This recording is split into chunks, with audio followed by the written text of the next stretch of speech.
You are listening to the Lucha Central Podcast Network. And now, Lucha Central Weekly.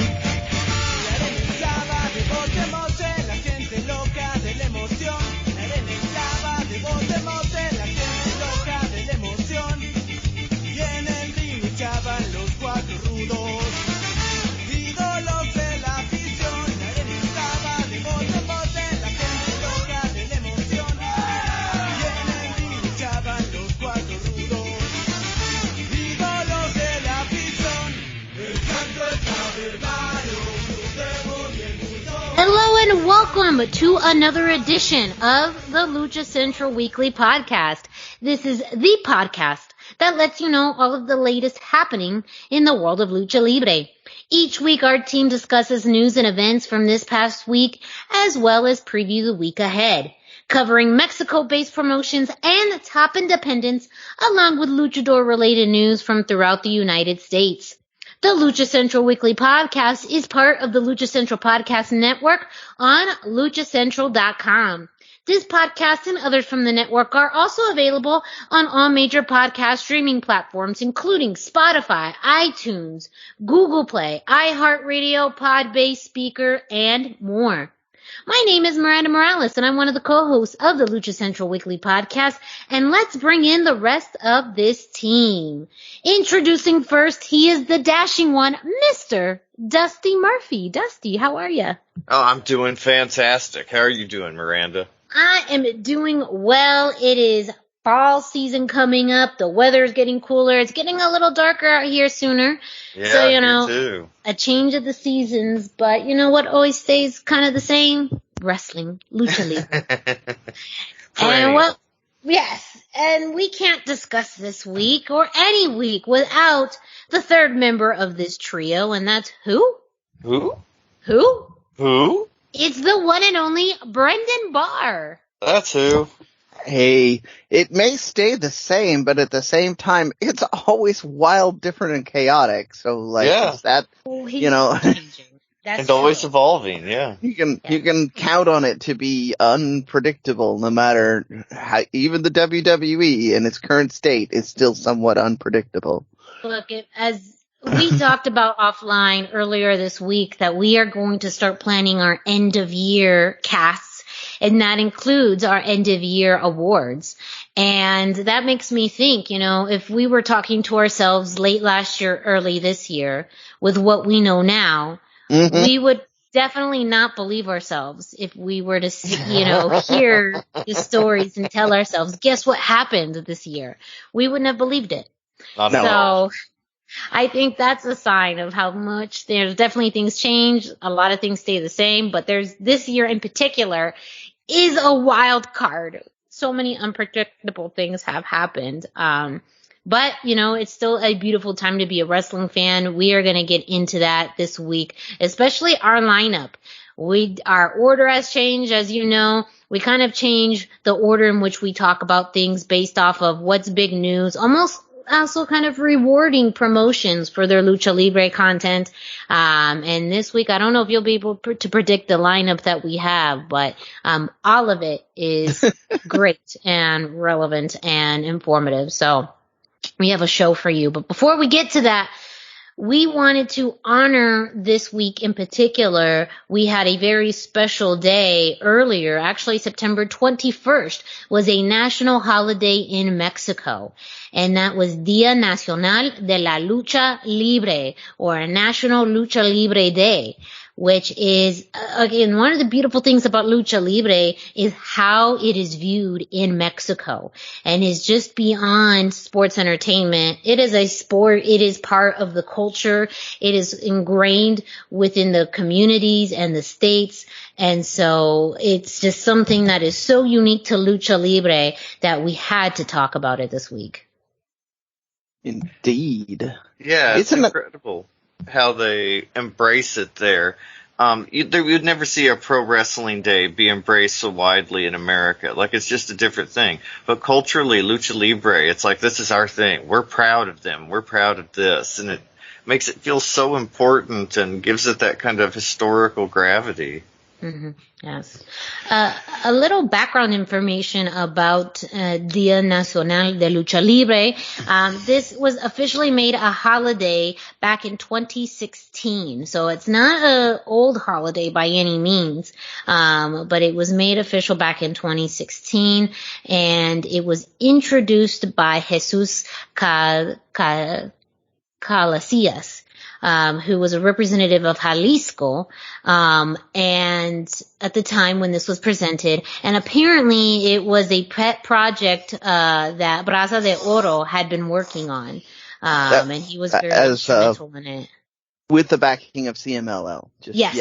Yes, and that's a very good point as far as with the backing of CMLL, because that date, September 21st, was chosen as a way to honor the very first CMLL show.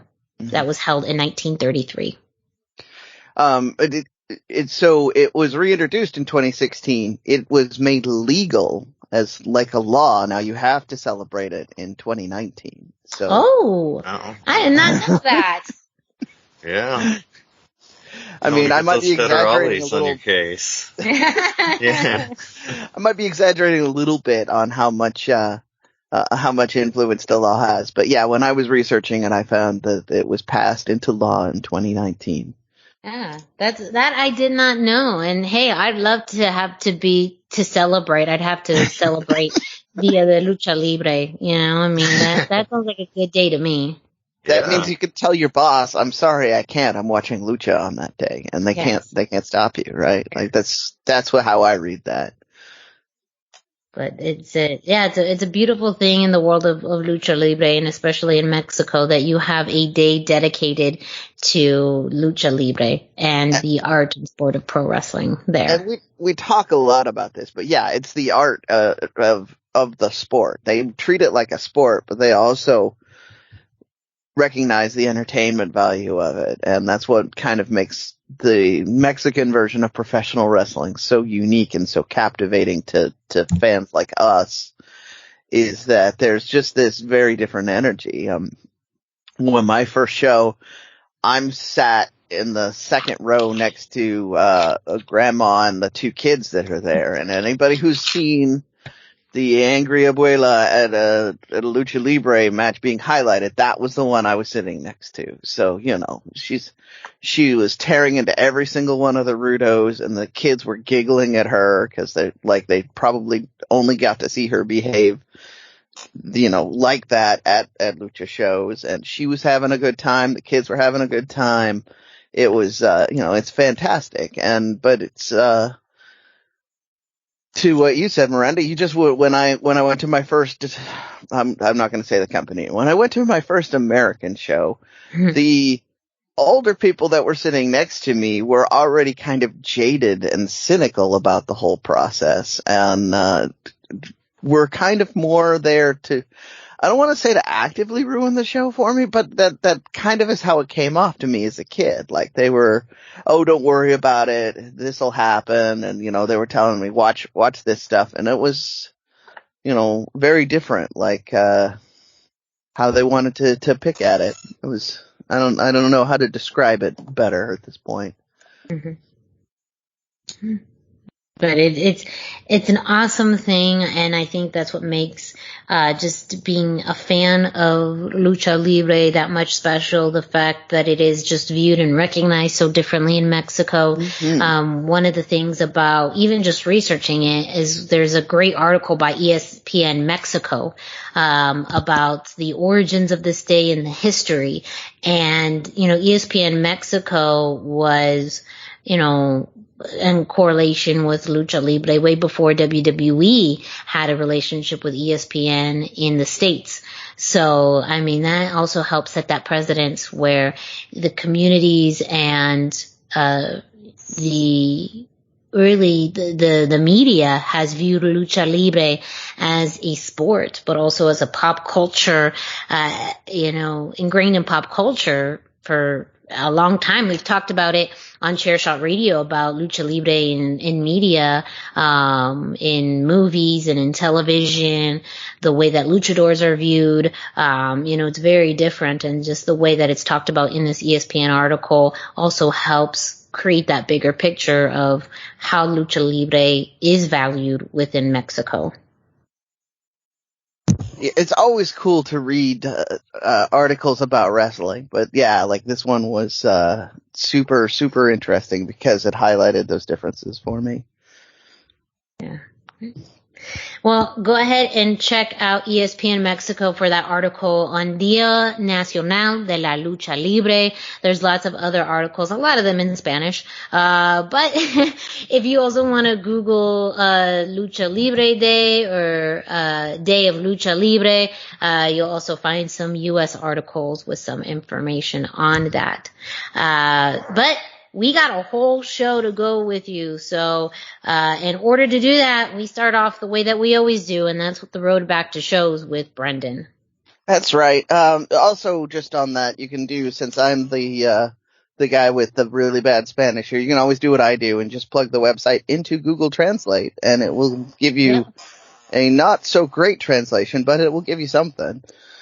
Anyway, we are on the road back to shows. As usual, I start with Mexico's sort of version of their COVID preparation, and they're still doing. I mean, I don't even know if they're officially out of orange, but they're still running shows. They're still doing everything as best they can, just like we are. So I have it I didn't have a color this week. I just have Mexico is doing shows, and Mexico is Mexico. We did have a little bit of Dia de Lucha stuff going on that I wanted to cover. They had a couple of press conferences for some events going on. One of them is, and I already can hear people cringing. Juntos por Lucha Libre. It's a movement that's kind of like the union movement. They're trying to create better living conditions and a safety net for luchadors. It is separate from the union, but it's got similar objectives. So they held a press conference. Sofia Alonso and Lady Apache were kind of notable people that were there. They're basically announcing they exist and they want to have some fundraisers, and this is the kind of thing they want to do, and that they want to support older luchadors and people who have medical issues and that sort of thing. We had another conference from the Youth Institute, so on the other side of the spectrum, which is a government organization, and they were holding a press conference to celebrate Lucha Libre. They announced Lucha Libre sticker album to help promote healthy activities for children. It's according to Cubs Fan, it looks like most of the stickers that are in the album are of older luchadors. I'm not sure what he means by that, but he then mentioned that it's got Bandito and Diosa Quetzal, who are very much kind of in the now wrestlers, so I'm guessing that means that he means Rayo de Jalisco, Blue Demon, that sort of thing. Although who knows with any, I don't have any things, but the kid in me wants to get the sticker album anyway, and it would raise money to for this Youth Institute. So it would be kind of interesting. So those were a couple of the press conferences going on. They of course had more matches and things at matches, which we will be talking about later in the show. But, that was some of our Dia de Lucha stuff. I thought it was kind of interesting. A nice little spectrum there to talk about retired or injured wrestlers, and then children wanting to promote the future of wrestling. So good times, and kind of highlighting that as well. That's why we're starting there.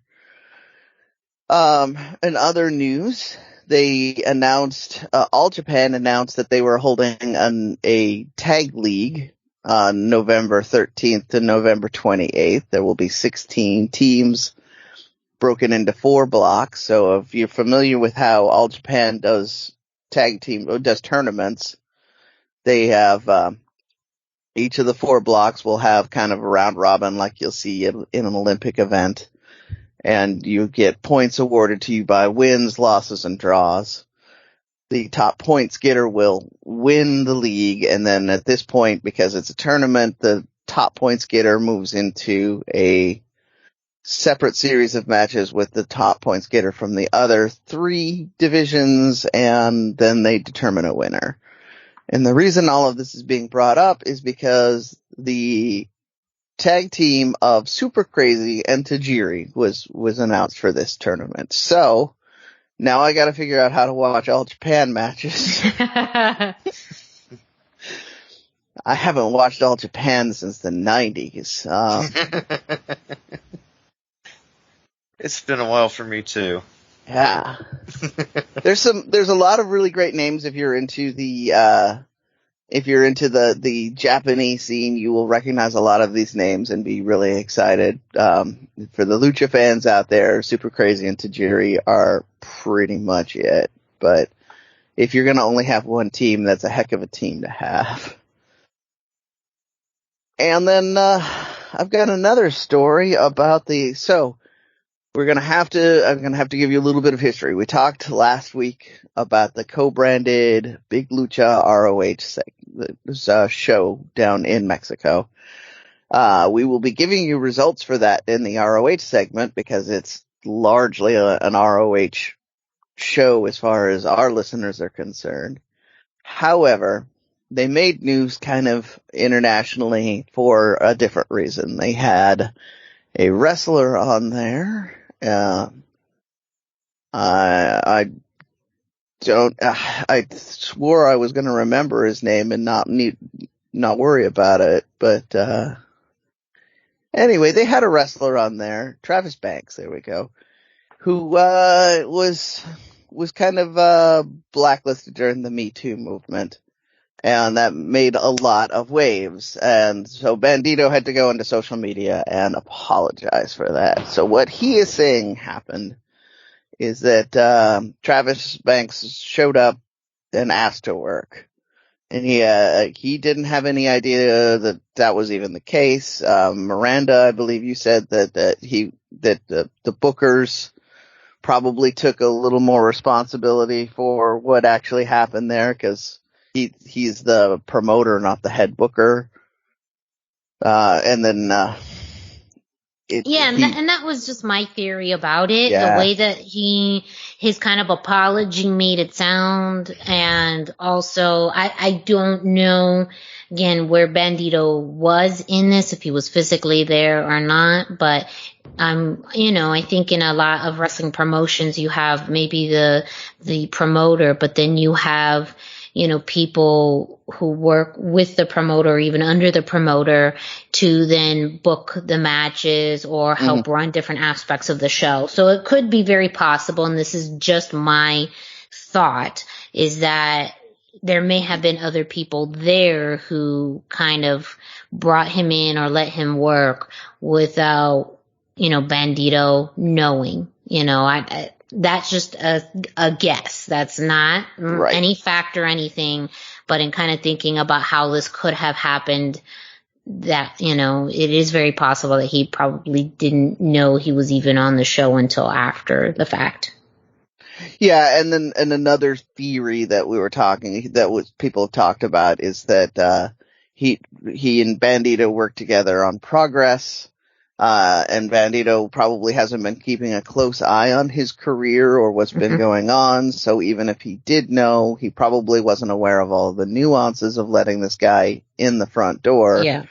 But they didn't announce anybody that was going to participate in his match until they actually came out. So I have a strong feeling that it was a big case of who's here with gear, and let's get them ready to go. And it's very possible. They may have had no shows. They may have had to move matches around, which that also happens in almost any independent show. You have the card laid out and someone doesn't show, and you have to reshift, several matches around. Or, like you said, Brendan, he was there, he had gear, he could go, and there you go. Yeah, and again, they may not have been thinking about that. it seemed obvious that, based on the promotion of it, like even Ian Riccaboni, who was stating that he's going to be, covering this and putting the event up on ROH's, website, he's going to actually do an announcement. He wasn't even aware of the situation until someone on social media pointed it out to him. So there's definitely was definitely kind of a lack of communication going on between all sides here. And that sits with Bandito's apology, where he basically said, we're sorry, we didn't know. We won't be moving forward with this until we can figure anything out. And that's me summarizing. I don't think he even blatantly said that part. I think he just said we're not moving forward with Travis Banks, and that's so that was the big story, the big controversy of coming out of that show. In some ways it got eyes on the product. Hopefully people are going to take a look at it and see the rest of the show was top to bottom really good. But that's my road back to shows. I was mostly focused on our day of Lucha this week, and I think we did pretty good on that. And Travis Banks had to sneak in the back door. Well, we do have a pretty big weekend ahead, and I know you'll get into this on the Indie Roundup, but Pro Wrestling Revolution is having their anniversary show this Saturday, actually. Yeah, we're definitely gonna be talking quite a bit about them in a second here. I am going to go tag in IWRG for the Indie Roundup for a little bit, because they've been having some big moves. So previously, they have a lot of shows. They have a lot of shows. On their Sunday show, they had Galeno Del Mal and Hijo del Dr. Wagner against Supernova and Tejano Jr., which, the Wagners won, after a foul, setting up kind of a bigger angle with Tejano and the rest of the Wagner family. So this could be an interesting feud. One of the reasons I want to bring it up here. And then the main event on that, because if I'm going to talk about the undercard, I might as well bring up the main event. You had Hijo del Espectro Jr., Medico Brujo, Sick Boy against Big Boy, Big Chico Che, and Big Mike. And Espectro, Medico Brujo, and Sick Boy came out with a win on that. Also looking to sort of the future, they're broadcasting this now.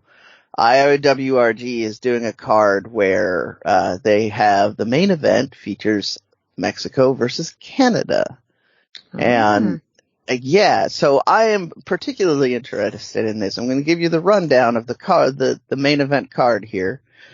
It's literally happening as we're recording. It's in another window for me right now. But Astor Boy, Bengali, Galeno Del Mal, Hijo Dr. Wagner Jr., Hijo de Pireta Morgan, Tonali, and Toxin against Eli Surge, Giant Orion, Liza Hall, Lil Blay, Miles DeVille, Sydney Steele, and Sweet Daddy Soul. So these are, for those of you who don't live in the Pacific Northwest and don't see these names on every single card, these are all out of the Vancouver and Calgary sort of area. I believe a Calgary promotion that has risen up since the ECCW kind of fell from prominence is taking responsibility for this. But these are all people that should be on your radar for Lucha, because they've been very prominent with that. Liza Hall has worked with every time that Negro Navarro has come up here to instruct at Lucha Volcanica. Liza Hall's been in the wings. I don't know if she's been in there, but I know she's been trying to be in there, and same with some of these others. So this is like I said, this is streaming right now on the Mass Lucha channel. I will hopefully have results for you next week if we have the time to cover it. Thursday is a long way away from next week's show, and we have a lot of stuff to cover. But I'm excited to do that, and I wanted to highlight that it's going to happen in case I don't get to swing back around for it. And then let's talk about that Pro Wrestling Revolution stuff this weekend, because there's a lot to talk about. It's for those of you who don't know, Miranda and myself are going to both be there. Look on social media for whatever we can launch as far as our presence. We are at the very least going to be putting up pictures and talking about our experience. We may be trying to do more, and there may be some experimentation going on as hints for future shows. So this is kind of why we're pushing this right now. But let's look at this. So the first match that they're going to have is the Dragon Scramble. The winner of this is going to go to their Mexico event and participate in another bigger scramble, which will have more title implications. I don't remember exactly what they've promised for the Mexico Dragon Scramble, but the promise here is that you will go to Mexico if you win this one. We have, in this right now as announced, we have Diablo Azteca, Gran Kenuit, El Galavan, Zuka, El Viejo Joven, Moondog, NKO, El Cujoy, El Dinamita, El Primogino Tribeca, Chicano Flame, and Marcelo. So you've got 12 men. They are all very young, and they're gonna probably fly all over the place. It should be a very exciting match. In the Lucha Central Weekly is clearly going to be in one corner and not the other match next. We have the Pro Wrestling Revolution Openweight title with Papo Esco against Ultimo Panda, and Viquera Fantasma, versus Viento. So it's a 4-way. Viquera Fantasma and Viento are Pro Wrestling Revolution regulars. Ultimo Panda is Ultimo Panda, and Papa Esco is part of our team. So, we're going to be biased on this one. I'm just going to say it now. And then we have the tag team titles will be on the line. We'll have La Migra versus Adrian Quest, Fidel Bravo. This is kind of a very West Coast oriented match. Miranda and I have talked about Adrian Quest and Fidel Bravo quite a bit on this show. Should be quite good. And this is, I think, the one that will wind up stealing the show for us here. This next one, the women's title will be on the line with Lady Apache versus La Baronessa. And we know from talking with Gabe that Lady Apache has spent a lot of time at Pro Wrestling Revolution. They were very happy to have her. This is probably her big return. This is definitely her big return because it's their big return. But first time she's been able to come up here for Pro Wrestling Revolution show. This is La Baronessa's first time in this area. She did do a show at Agua Caliente, right, Miranda? Yes, La Baronessa, she actually made her U.S. debut with Lucha Libre Mexicana at the Agua Caliente show just a few weeks ago. So this will be her, I believe, her second match here in the U.S. But it is the first time a lot of people will get to see these two in a ring together, and yes. They didn't work so hard to get her a card to work, be allowed to work, visa, that's the word I was looking for, to be allowed to work in America if they didn't think she was going to put on a great show. And we already know Lady Apache is a great technician and a great strategist. So, like I say, this one has the potential to steal the whole show. Then we have a contenders match for the heavyweight title, which is Kratos versus El Misterioso. That is the same Misterioso that's been all over the California scene, including the LA dojo of New Japan. So, this is kind of a nice high profile matchup. Kratos has been used on NWA, I think is his big high profile matchup we've talked about on this show. Mm-hmm. And our main event. This is the one that got me to buy tickets the moment that I saw the graphic for it. You have the Parks on one side, and then on the other side, that's, L.A. Park and his sons, some combination of the three of them. I think it's Hijo that's in this match. I'll have to look it up. I every time I try to look it up, all I see is the Parks. So I just gave up and I'm just gonna say it, but I believe it's Hijo. And then we have on the other side, Rayo de Jalisco and El Mariachi Loco. So you've got some pretty obvious bad guys in this match. Mm-hmm. We're probably gonna see a lot of dead furniture and, the good guys are trying to pretend like they're nice, although I've never seen either of these guys unafraid to use a chair or a table. Yeah.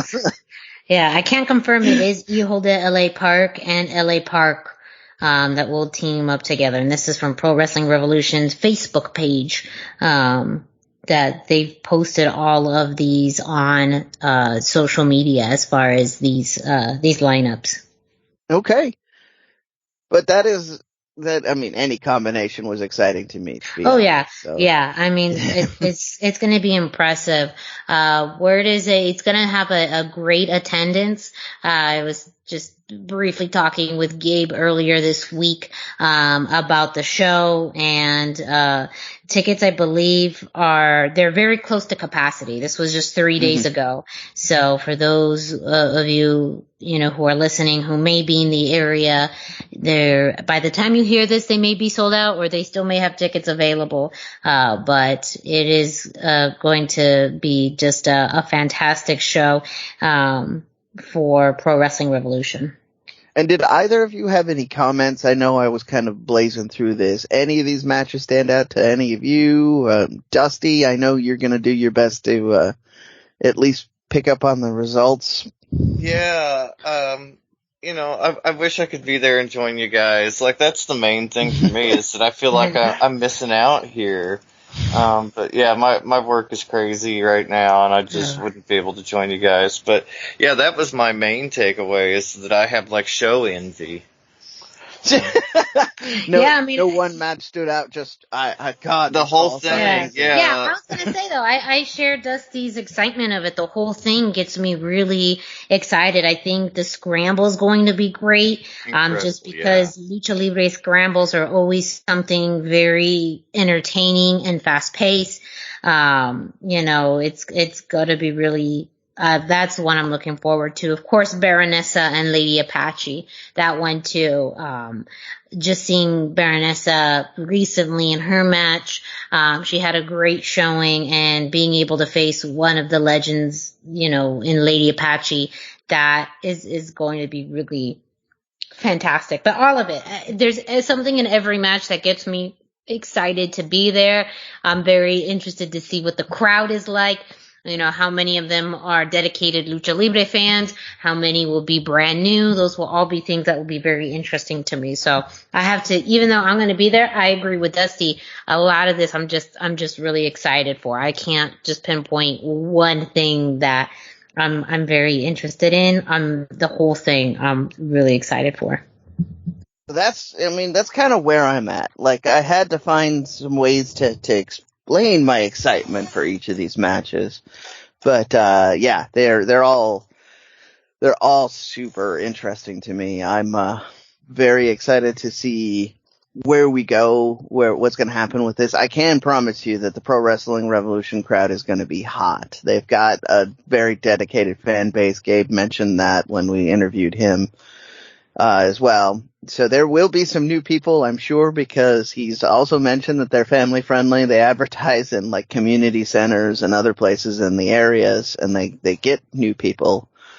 But they're always Lucha Libre fans from the sound of it, so it doesn't take long to get into the swing of things if you know a little bit of the magic of Lucha Libre. Like, you just, find the guy you don't like and yell mean things to him, and you're good to go. It's literally how I describe it to my friends at this point.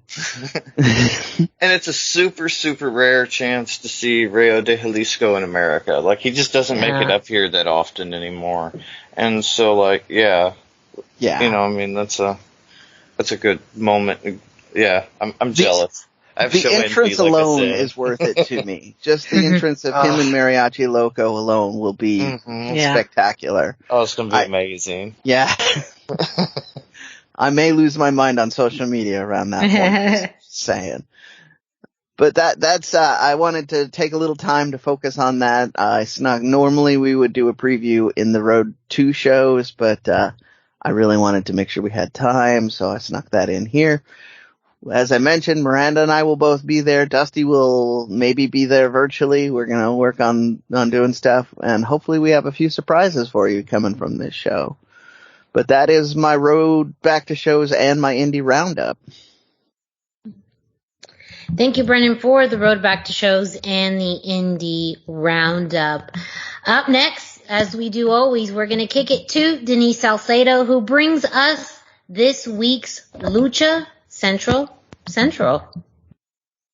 Why should you visit thechairshot.com? Thechairshot.com is your home for hard-hitting reviews, news, opinion, and analysis with attitude.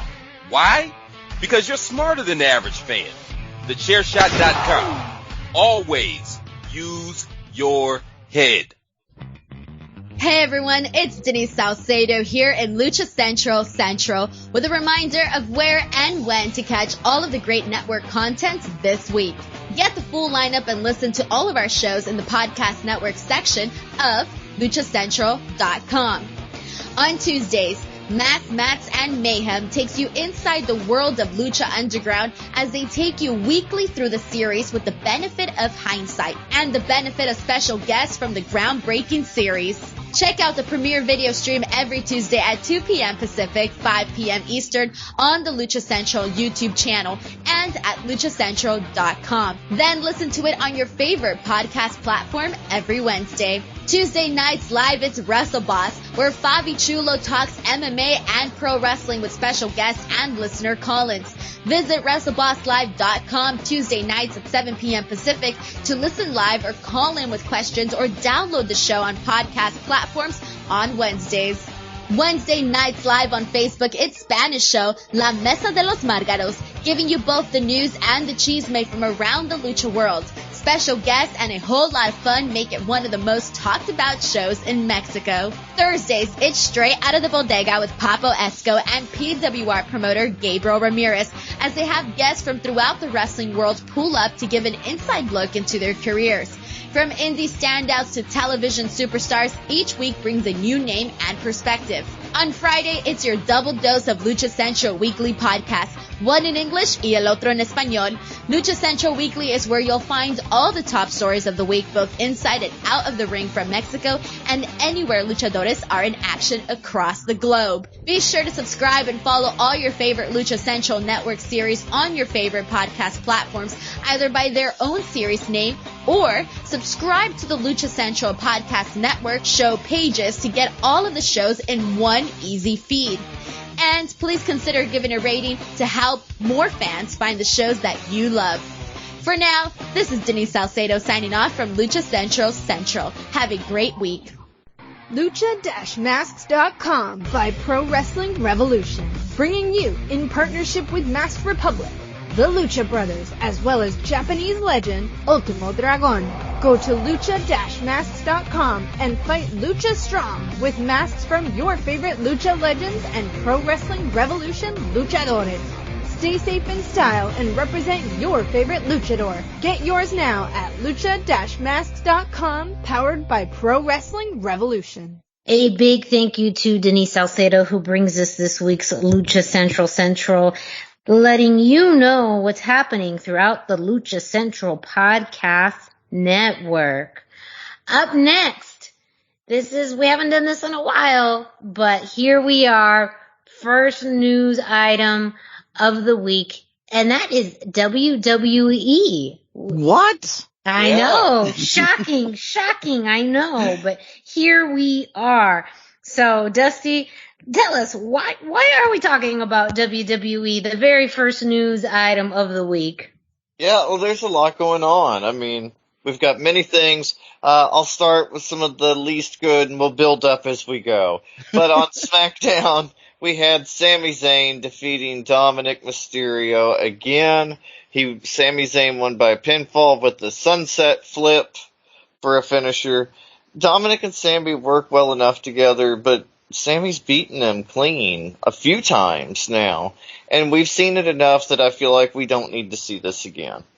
At the end of the match, Sami taunted Rey Mysterio, who was a guest commentator for the match as well, and said that Dominic wasn't as good as Rey thought, and that Rey wasn't the coach that he thought either.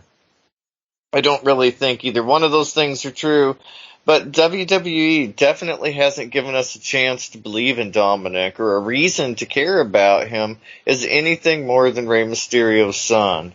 So it does kind of feel true in a way when he said it. Like, it was one of those things you don't want to say because it highlights it. I didn't care for that. It's obvious that they're building to a Mysterio versus Mysterio match, but I wish they had given us something, anything, to make us hope that Dominic actually wins a match. Like, that's kind of what we want, and they're not giving it to us. And at this point, because of that, if he beats Rey Mysterio after he's been beaten by everybody so far, it's not going to be believable. It will not be well received. And so I'm not sure what they're building to with this. It's very strange to me. Not to my taste, but we'll see where it goes. Then we had Monday Night Raw, and this is where they were doing things right. Mustafa Ali and Mansoor versus Angel Garza and Humberto Carrillo. WWE has finally listened to reason, and they gave us the most handsome tag team on the planet by pairing up Angel Garza and Humberto Carrillo on Raw. Even the announcers mentioned they were the most handsome tag team. Like, you have to give them credit for that. And not only are they a tag team now, but unlike on Main Event last week, this week they've got new matching purple gear. They look like $1 million together. I love it. These guys are cousins. They've been wrestling together their whole lives. And pairing them together just makes sense. I still think that Angel Garza is too charismatic and just has too much main event level talent and charisma to be kind of held down in a tag team. But since WWE always splits tag teams and always causes partners to feud, I still feel very excited about this because I want a feud between Humberto and Angel Garza even more than I want the tag pairing between them. So, super exciting there. We also got to see a quick promo from Humberto this week before the match, and it really highlighted that he has an excellent command of the English language. We haven't seen a whole lot of that. We know that Angel could talk. Like, he's really good. But this was the first time we got the chance to see that from Humberto, and I thought he was excellent as well.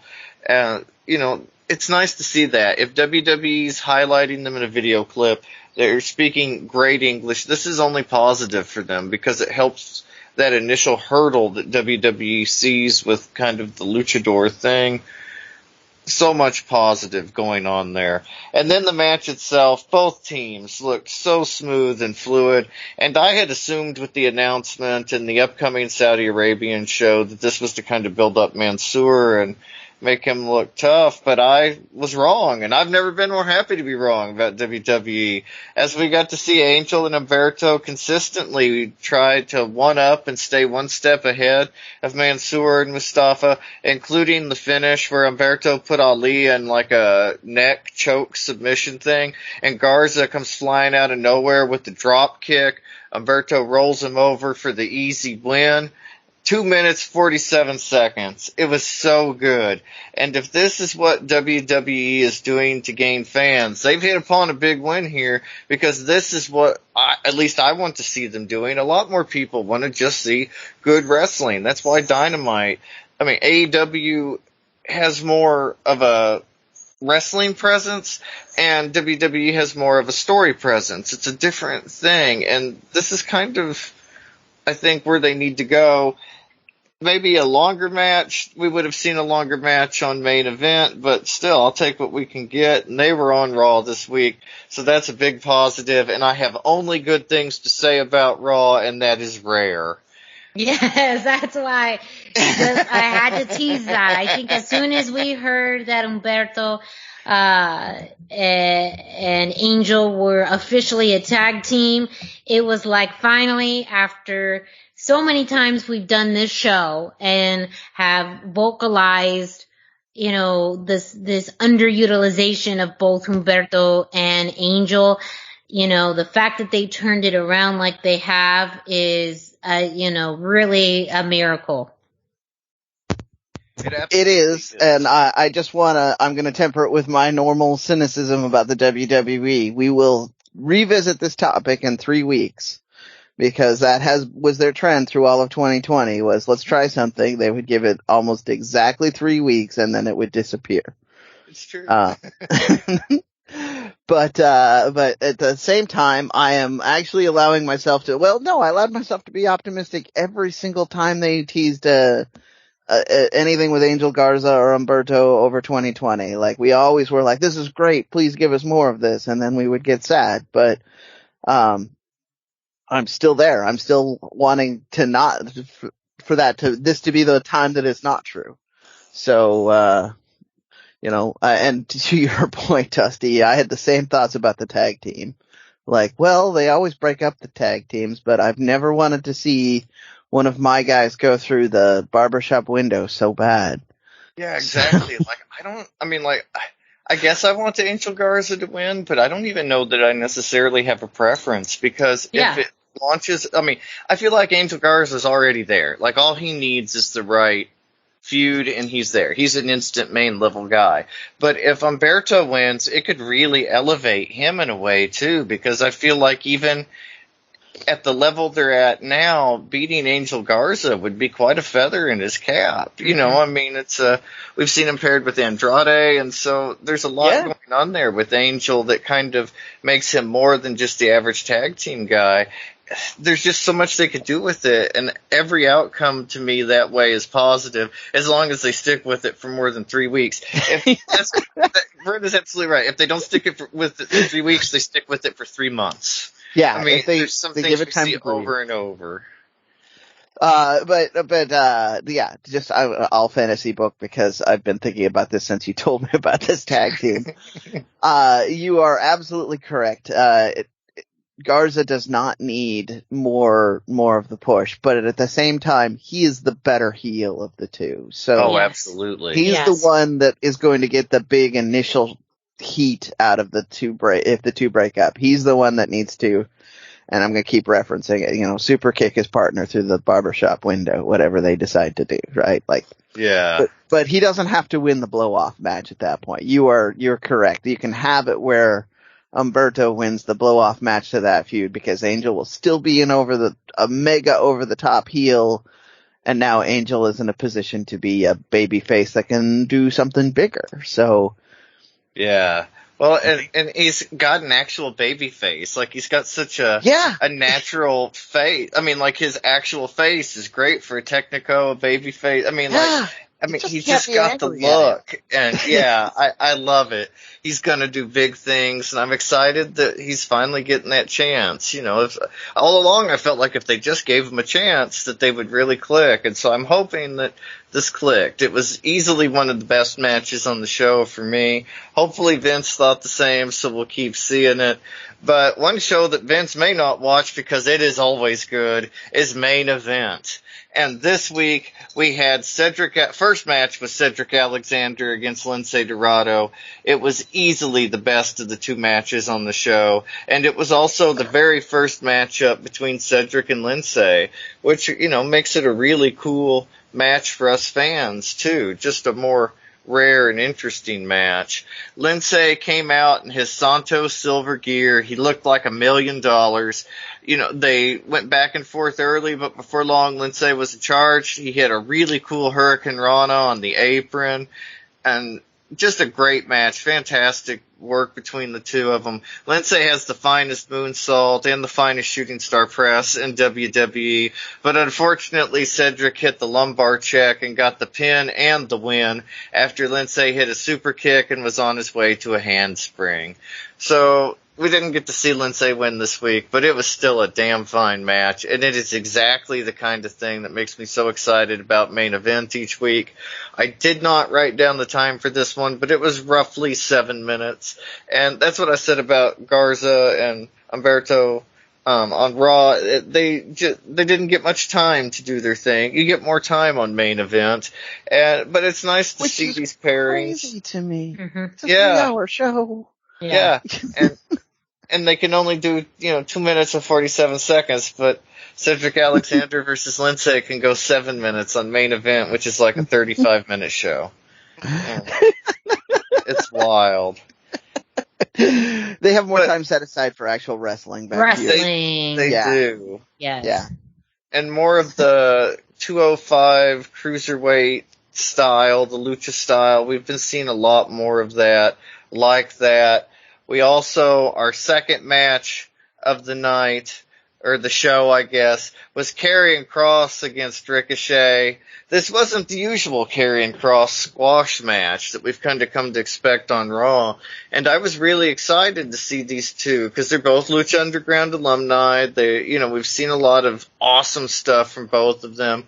Nice to see them in the ring together. I thought Ricochet looked great in this match. He was really dazzling. He was in control a lot of it. His offense all looked fantastic. Then out of nowhere, Karrion Kross hits a big power bomb for a 2 count.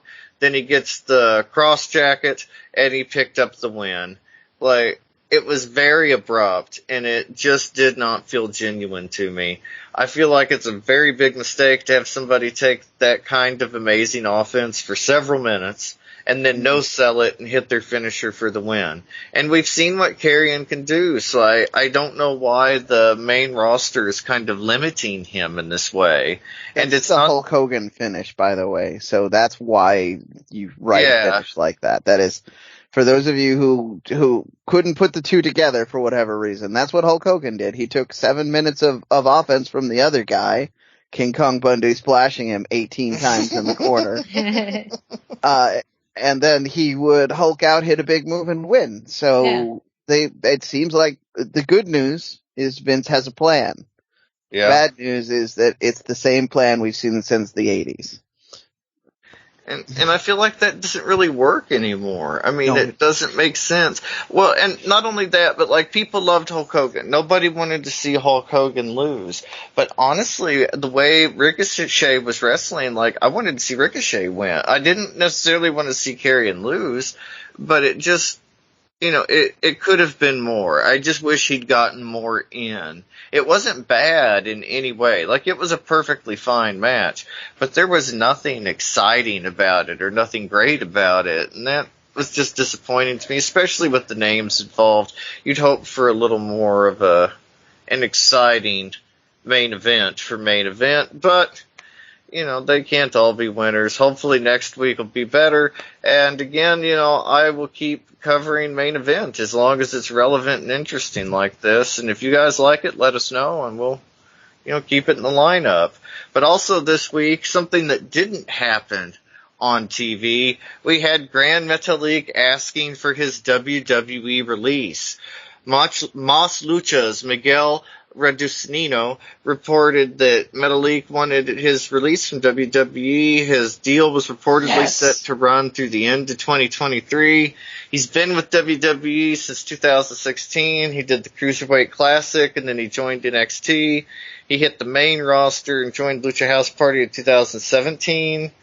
He would occasionally go on Twitter and hint that he was unhappy, but it seemed for the most part, and it was reported, that both members of the Lucha House Party tag team were content to keep their heads down, do what they were asked, and just make some bank while they were there. And there was even reported at one time that there was tension between Lindsay and Metalik with Kalisto, that they were kind of on opposing sides.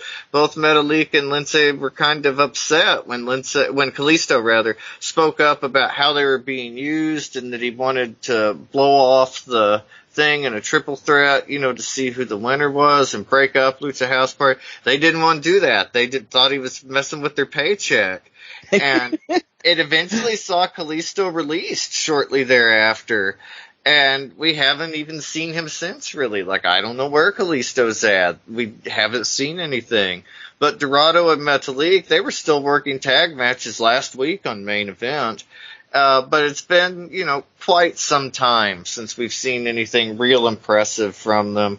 There hasn't really been anything dominant from them as a tag team. The only time we ever really saw them built up was to break them back down, make somebody else look strong. Mm-hmm. They've been in the 24/7 title picture, chasing people around. But how long has it been since we've seen that even?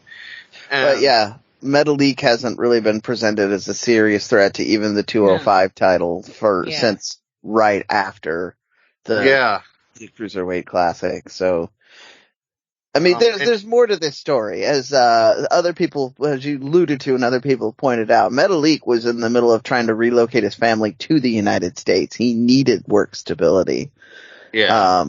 And that is reportedly part of his contract deal with WWE, is that they would help bring his family across. I don't know if that's true or not. But I mean, and then everybody had said when we would talk to them behind the scenes or more privately that Metalik seemed to be more fixated on making sure everything was taken care of more than worrying about his career, even though he clearly was frustrated about his career. So, Yeah. And for those of you that don't know, Metalik used to be Mascara Dorada. We mentioned a couple weeks ago on This Week in Lucha Libre, talked about it. He was one of kind of the biggest failures of WWE to capitalize on someone's extreme talent and outside success. He was the first, and as far as I know, he was the only luchador to ever be a concurrent quadruple champion in CMLL.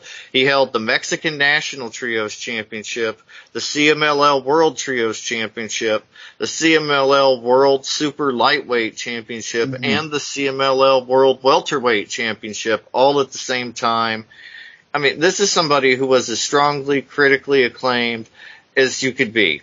And he was really seen as being the next huge guy in Mexico and in CMLL after Mystico left Mexico on his long journey to becoming Mystico again. But Mascara Dorada was seen as the guy. Yeah. And, I mean, we've seen little flashes like his rope walking things he could do, but they've really, I don't know if there's ever been as strong a case of them dropping the ball on a instant main event talent as they did with Metalik.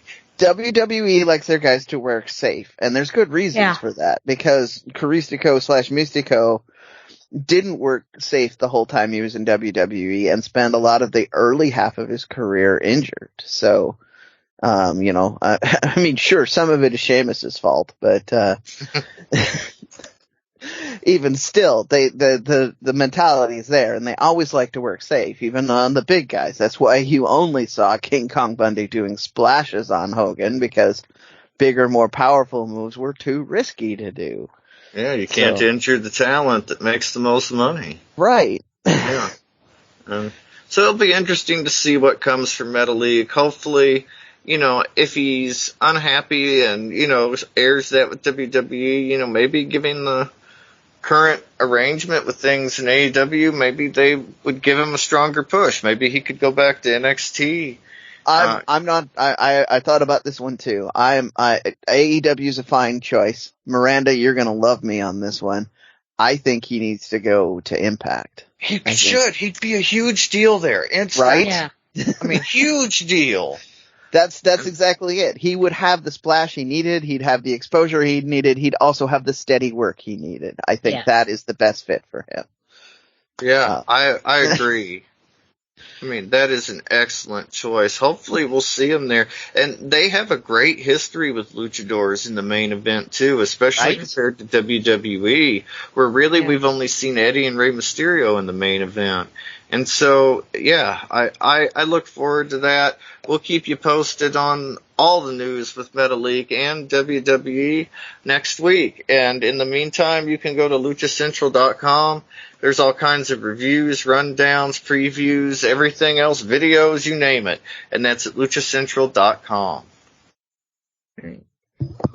So up next, we'll be talking about AEW, of course, a full week with Rampage, Dark Elevation, and more.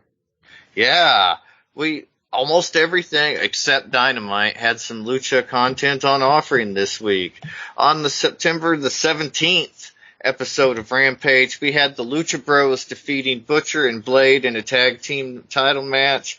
At first, the matchup seemed a little strange, but oddly enough, Butcher and Blade up to this point were undefeated in AEW. They had picked up most of their wins on Dark before Butcher's injury delayed their tag matches for a while, but once they got back together, they, actually had the rankings to do it. It made sense. Very cool. Butcher and Blade got their tag title match that they were kind of deserved all along, and we got to see it against Lucha Bros. And I loved that because I could watch these two teams go up against each other all day long. They've teamed together in some 4-on-4 matches on the same side before in AEW. They just have an excellent chemistry together. I'm hoping to see a rematch somewhere down the road with these guys. And so with any luck, this isn't the last time we'll see them against each other soon. And we also had a really interesting moment I liked in the match. They tied the strings of Penta's mask onto the middle rope in the corner, the heels did, and he couldn't get it free. He had to remove the mask and cover his face with one hand to make a super kick and save Phoenix and save the titles. Phoenix was able to get the pin. Very cool spot, an unusual spot you don't often see. I just really liked it. After the match, Hardy Family Office ran in to beat down the Lucha Bros, and Proud and Powerful Counter ran in with full Dead President's makeup on to make the save. Very exciting. I was hinting at it. It builds to a big 4-against-4 tag match at Grand Slam Rampage. Very excited for that. The next match was Miro defeating Fuego and a Car versus Title Apuestas match. Pretty cool there. Not the weirdest Apuestas match that I've heard about. Yeah, no. I mean, there's still some strange, but that's fairly, Yeah. It's way up there. It's way up there. If you want something that is very much in the spirit of a Lucha Apuestas match, this is it. It's so true. It's unusual, but it makes sense, especially with given the story. I really liked it, the stipulation. And, I mean, we all knew going into this that Fuego wouldn't be winning. But the real fun's how he's going to get there. That's what we're there for. And so, because of that, it was really nice to see this match wasn't just a squash match. It was really good. Fuego was able to get in a couple of minutes of offense. After trying to hit the sliced bread, however, Fuego lost all of that momentum to Miro, and Miro capped off a flurry of strikes with a big boot to the face. There was another kick that connected with the back of Fuego's head, and Miro got the win. After the bell, Miro shoved Fuego's car keys in his mouth and hit him with the accolade. And as far as I noticed, Fuego still has the keys, so technically he may still have the car. Miro's gonna have to catch him if he wants that car. I'd be down the road before he realized what happened. But I digress. Sammy Guevara runs in to make the save as Miro makes his exit up the ramp. In all his haste, though, Miro forgot the belt. He left the belt behind. Sammy grabs it and holds it up, tells Miro to come get it. Miro eventually made his way down to the ring to get it, and he stared Sammy down. And that's how we ended Rampage, seemingly building to a Miro versus Sammy feud. Then we had Monday, it was Dark Elevation. Thunder Rosa squashed Kaya McKenna. And Thunder Rosa looked great and really displayed her strengths in this match. Again, it was a squash match, but McKenna did not seem ready for this level of competition. I thought her work looked a little sloppy. The way she took Rosa's arm drags just looked weak, and it did not look good. And just her work and her look in general were unimpressive to me in the ring. And it seems like a waste to have Rosa squashing people like this instead of putting on the bangers that we know that she's capable of. I kind of hope this is padding her record up to help prop her up for a big match on Dynamite or Rampage soon. We've seen just this week with Butcher and Blade, we're building up that, win streak is a big deal. And so hopefully that's kind of where this is going. She got the win with the Thunder Driver. Again, obvious she would win. Took about 2 minutes and 39 seconds. It was fun if you like Thunder Rosa. Otherwise, it was just a squash match. So, check it out if you want to. Tuesday, it's dark. From inside the All Elite Zone, we had the Chaos Project versus Proud and Powerful. And Proud and Powerful are just one of the best tag teams in the world. They just are. Like, Truth. So good. Just I'll hype you up on that. Truth. Period. Yeah. Done. Yeah. Like, it's a guaranteed fact. And in this match, we see more of that. Like, we saw that trademark offensive power. We saw the teamwork from these guys that we have just come to expect. And they were wrestling with a new purpose. And they just feel so exciting and so strong as a tag team and important, and they've got everything going for them. There was an amazing moment in the match where Luther threw Serpentico into Ortiz, who was going for a tope suicida. You've got to see that. Like, it has to be seen to be believed. Near the end, Serpentico accidentally superkicked Luther, and that opened up the door for that trademark tag team offense I was just talking about. Santana and Ortiz, they got the win in just over 7 minutes. As I mentioned, Wednesday night, Dynamite, there really wasn't much lucha content going on. But, I had reports from the show. If you are at Raw and you see the main event tapings, or you're at Dynamite, you see the Rampage taping, Dark taping, Elevation taping, whatever, and you want to send us those lucha relevant results, like, we would love that. The show will probably have already aired by the time you hear this, but this week, the 9/24 episode of Rampage, we see AEW TNT champion Miro attacking Fuego and Sammy Guevara during the Q card segment. Fuego was tossed off the stage, there we go, and Guevara was put into the game over hold. So, like I say, it's seemingly building a feud there between Sammy now and Miro, not just Fuego, but Sammy as well. AEW World Tag Team Champions, the Lucha Bros, teamed with Santana and Ortiz to defeat Private Party with Matt Hardy and the Butcher and the Blade. And then in some kind of Impact relevant news too for Miranda, Homicide showed up in the main event, the tag team match with Eddie Kingston and Jon Moxley against Suzuki-gun. Eddie Kingston really put over Homicide on the microphone, said that he was his mentor, that he really wouldn't be anything without Homicide. So that was a cool spot. LAX, we've seen a lot of these Conan ties to AEW and to Dynamite, now to Rampage. Very excited there to see his inclusion. And then also this week, what we really have to discuss are the Andrade rumors. So, we had Chavo Guerrero managing Andrade. Andrade turned on Chavo, threw him to the wolves, and he's gone. There had been rumored that Chavo had always been planned to go. That had been planned for a while. Because he had work on the second season of Heels. He's the trainer for that. He's the stunt coordinator. They need Chavo. So he was always on the way. But it feels very coincidental to his timing, with Ric Flair managing him in AAA in Mexico. what has he got now if not Ric Flair? He's got no manager. He's always had a manager in the U.S. I feel he could do all right without one, but we've become accustomed to him having one. There's so much going on with Ric Flair and the dark side of the ring. You know, a lot of us knew about the plane ride from hell for a long time. I mean, for years. There was a report about it on WWE.com like 20 years ago. But there was an episode of Dark Side of the Ring last week that covered it. It was the first time a lot of casual fans, non-wrestling fans, had heard about it. And so as more and more came to light, things started happening with Ric Flair. Everything he had for sale came down at the WWE shop.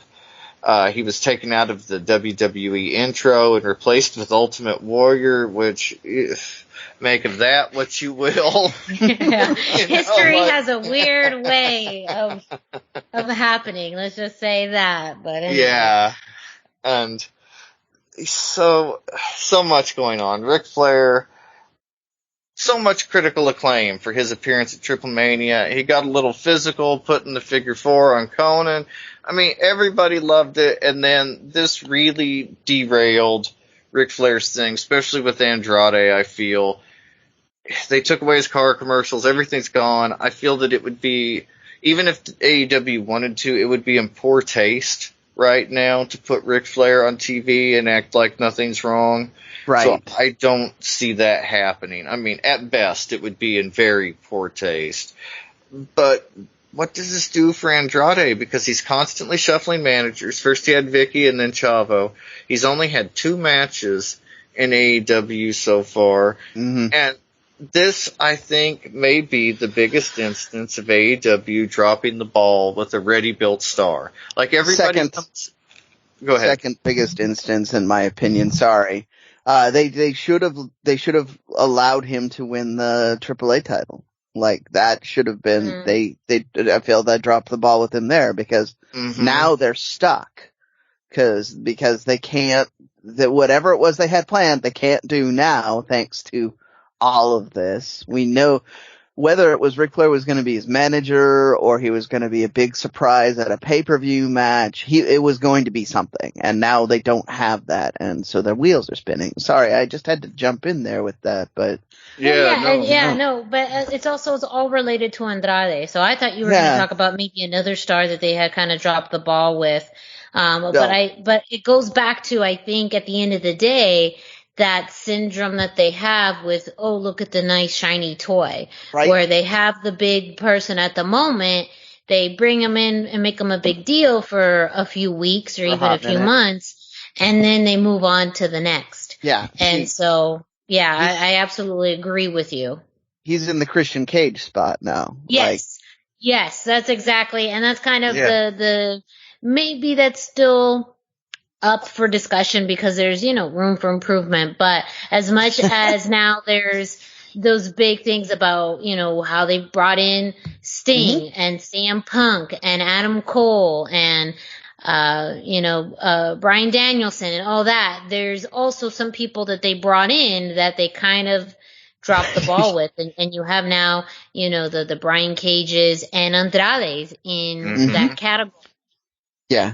And I said it at the time that there was a narrow window to do something good with him because they had him in before the CM Punk Bryan Danielson drop. But they didn't do anything with him there, which is why I say it's the second biggest mistake they've made with him, because if they wanted him to be a star for the future, that was the time to build it up, because let's face it, he's not going to shine for several weeks now, because all you have to do is have CM Punk holding a microphone for 10 minutes on the show right now. And I'm not holding that against CM Punk, but it's great television, but that means that Andrade is competing against that to shine as a star. Yeah. I feel like his timing was the worst in all this. Yeah. We've got Extreme Rules this weekend. If Charlotte loses, I feel like, there's a possibility we could see Charlotte Flair in AEW. I don't know that it's a likely possibility nonetheless. And pairing her with him as a manager would be kind of amazing. And yeah, no, you're right. And great. And she could wrestle occasionally. They've got a lot of the kind of Kip Sabian, Penelope Ford. We have Chris Statlander with Best Friends now. So pairing male and females is kind of a thing in AEW in a way. And I would really like to see more of that. I wish they could kind of get a lucha stable together. I thought that's where it was going with Death Triangle. It still may be. Pac and Alex Abrahantes, they do a great job on the microphone. Penta Says is one of the coolest things ever. And so I think that Andrade may have more to gain from those guys than they do from Andrade right now, but stable with them. And, maybe lean into Ric Flair, do the Four Horsemen thing. You got a couple of singles guys. You got an amazing tag team. I think there's a lot they the Lucha Horsemen. Yeah. There's your, yeah. I'd be all in on that. Yeah, me too. As far as Charlotte goes, I would love to see her jump ship because she will do better other places, but Vince McMahon has made it pretty clear there is no women's division without Charlotte Flair. Yeah, so I just don't see it happening at this point just because she is so pivotal within the women's division and the company in general. Yeah, exactly. She's one of the few people where it feels like they're bigger than WWE. WWE could replace almost anybody and move on, but Charlotte is almost essential to what they do. And even more so than somebody like Alexa Bliss or Becky Lynch, I feel, because she is what made those two relevant on the main roster. Maybe not alone, but she was a huge part of their ascension to the main event on the main roster. And she is the person they can trust with anybody, and they will look like a main event star. We saw some of the calamity with Nia Jax recently, but Charlotte still looked really good in the match. And it was compelling. It was also some of the most, compelling were maybe of Nia Jax's entire career, that match. Everybody's excited. They're looking back on it. And, I don't know that she leaves WWE. Like I say, it's pretty far-fetched. Yeah. But aside from that, I don't know what they could do with Andrade right now, aside from pair him up with Death Triangle, Death Quadrangle now maybe. I don't know. But I like it. And like I say, he could get the rub from him. They could really make a nice stable.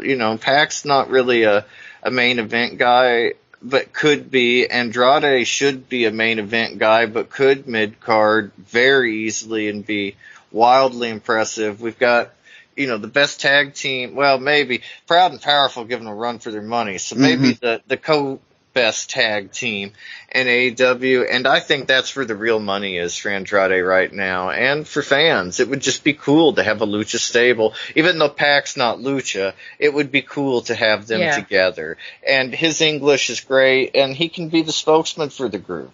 Perfect. This is the one time where AEW, in my opinion, their style of using the friendships and relationships that already exist to help build storyline and factions works against them, because now that the Ric Flair angle is gone, where Andrade would stand the biggest chance for a huge pop is to do something completely unexpected. And I don't know what that would be. Coming out with Best Friends is the most ridiculous example I can think of. Yeah. But, something that like only, a WWE would think of, and then they would push it, and then people at first would be like, what? And then and buy into it, because somehow WWE is able to do that sometimes. And I feel like that's what he needs right now. That kind of outside the box, where's this gonna go sort of thing. Cause to the casual fan, he still just looks like WWE cast-offs. So he needs assistance from somewhere. Yeah.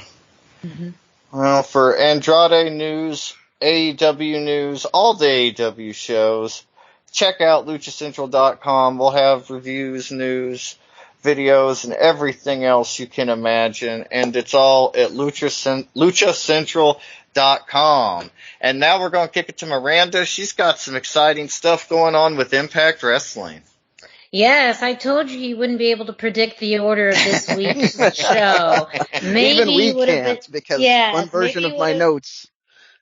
You may have been able to predict the first two, but Impact Wrestling on this level, no, I don't think a lot of people predicted it. But, as we say, we like to reward promotions with great Lucha Libre content on a weekly basis. And this week, Impact Wrestling had it with Victory Road 2021, which was live exclusively on the Impact Plus app. There was some matches, three in particular matches with Lucha Libre or Lucha adjacent content. The first one was a triple threat match, Steve Maclin versus Petey Williams versus TJP. And in this match, you had some typical things from TJP. At the beginning, of course, he had a dive outside of the ring onto Steve Maclin. And then Maclin ended up going for, I believe, a crossbody, it's turned into a vertical suplex, but also was fighting TJP on the ramp.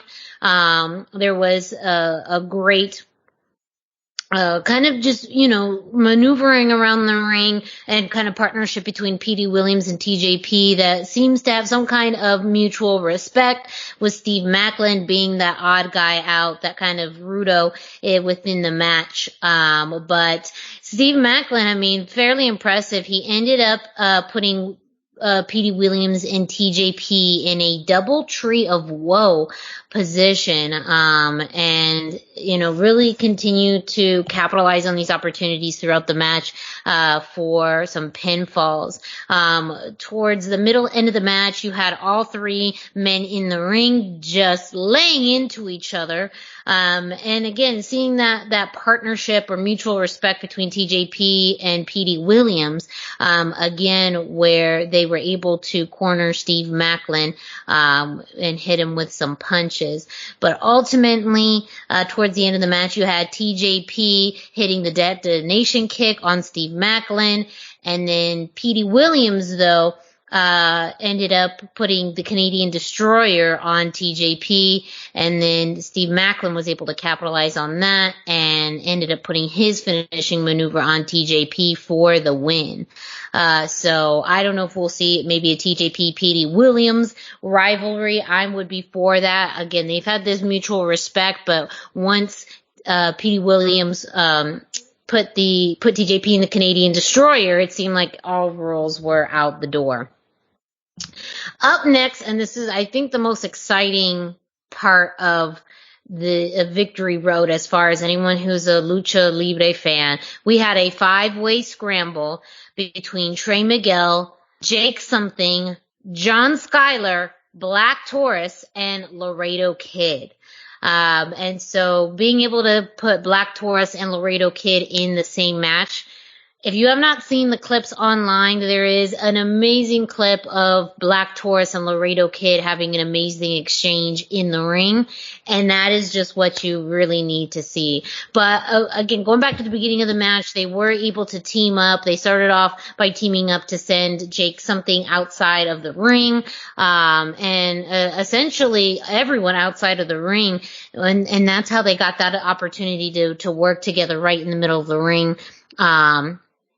And eventually everyone came back in. Laredo Kid also had a really great sequence with Jake Something, where Laredo Kid was able to get out of a powerbomb attempt, and ended up hitting a Hurricane Rana on Jake Something to get him outside of the ring, I believe. Again, too, Laredo Kid really with the speed and the showmanship in this match. He had a beautiful missile drop kick on Jake Something as well.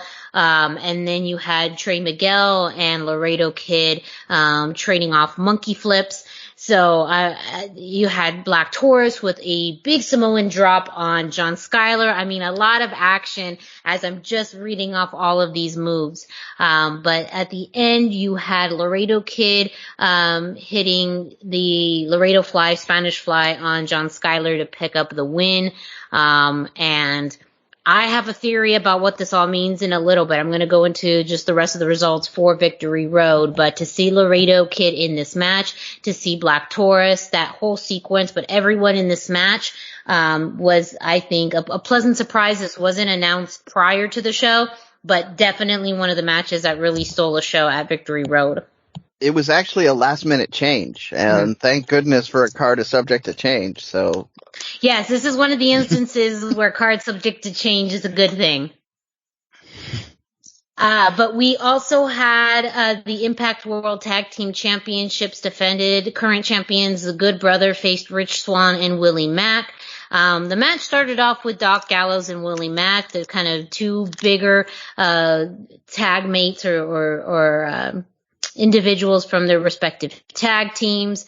From there, though, Rich Swann entered the match and was really the one getting punished throughout the entirety of the match. He eventually was able to get the hot tag back in to Willie Mack. And then once that happened, the momentum changed a little bit, but it was still more in the favor of the Good Brothers. Carl Anderson, was able to, and put a pretty big spine buster on Willie Mack, surprisingly.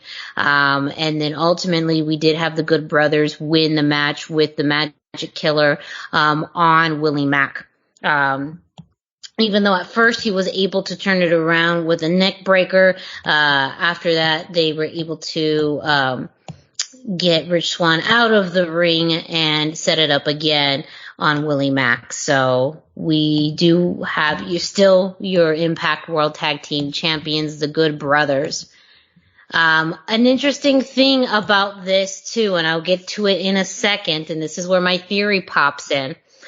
We did have Christian Cage defend the Impact World Championship against Ace Austin, in which he won. We also had Josh Alexander defend the X Division Championship, in which he won too.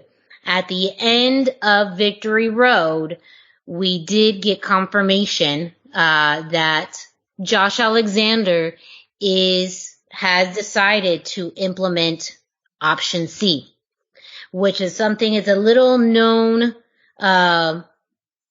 rule apparently within Impact Wrestling, or stipulation, what you can kind of call it, regarding the X Division Championship. And I had to research this a little bit, but again, let me just get to it because I have a theory behind this. So Option C is when the current X Division champion voluntarily vacates the championship in order to get a world title match. Now, this originated with Austin Aries in 2012, and it has kind of carried on throughout the years. The last time that Option C was implemented before this was in 2018 when Brian Cage defeated Sami Callihan to retain the X Division Championship, and after that match, he implemented or asked to use Option C to face then champion Johnny Impact, aka Johnny Mundo, aka John Morrison. So with that, officially this week on Impact on Access TV, Josh Alexander relinquished the X Division Championship in order to face Christian Cage at Bound for Glory. So what this means is that we have a vacant X Division Championship. Going back to that 5-way scramble and kind of the history that we've seen in the X Division now for almost the past 2 years, a series of multi-man matches or contenders.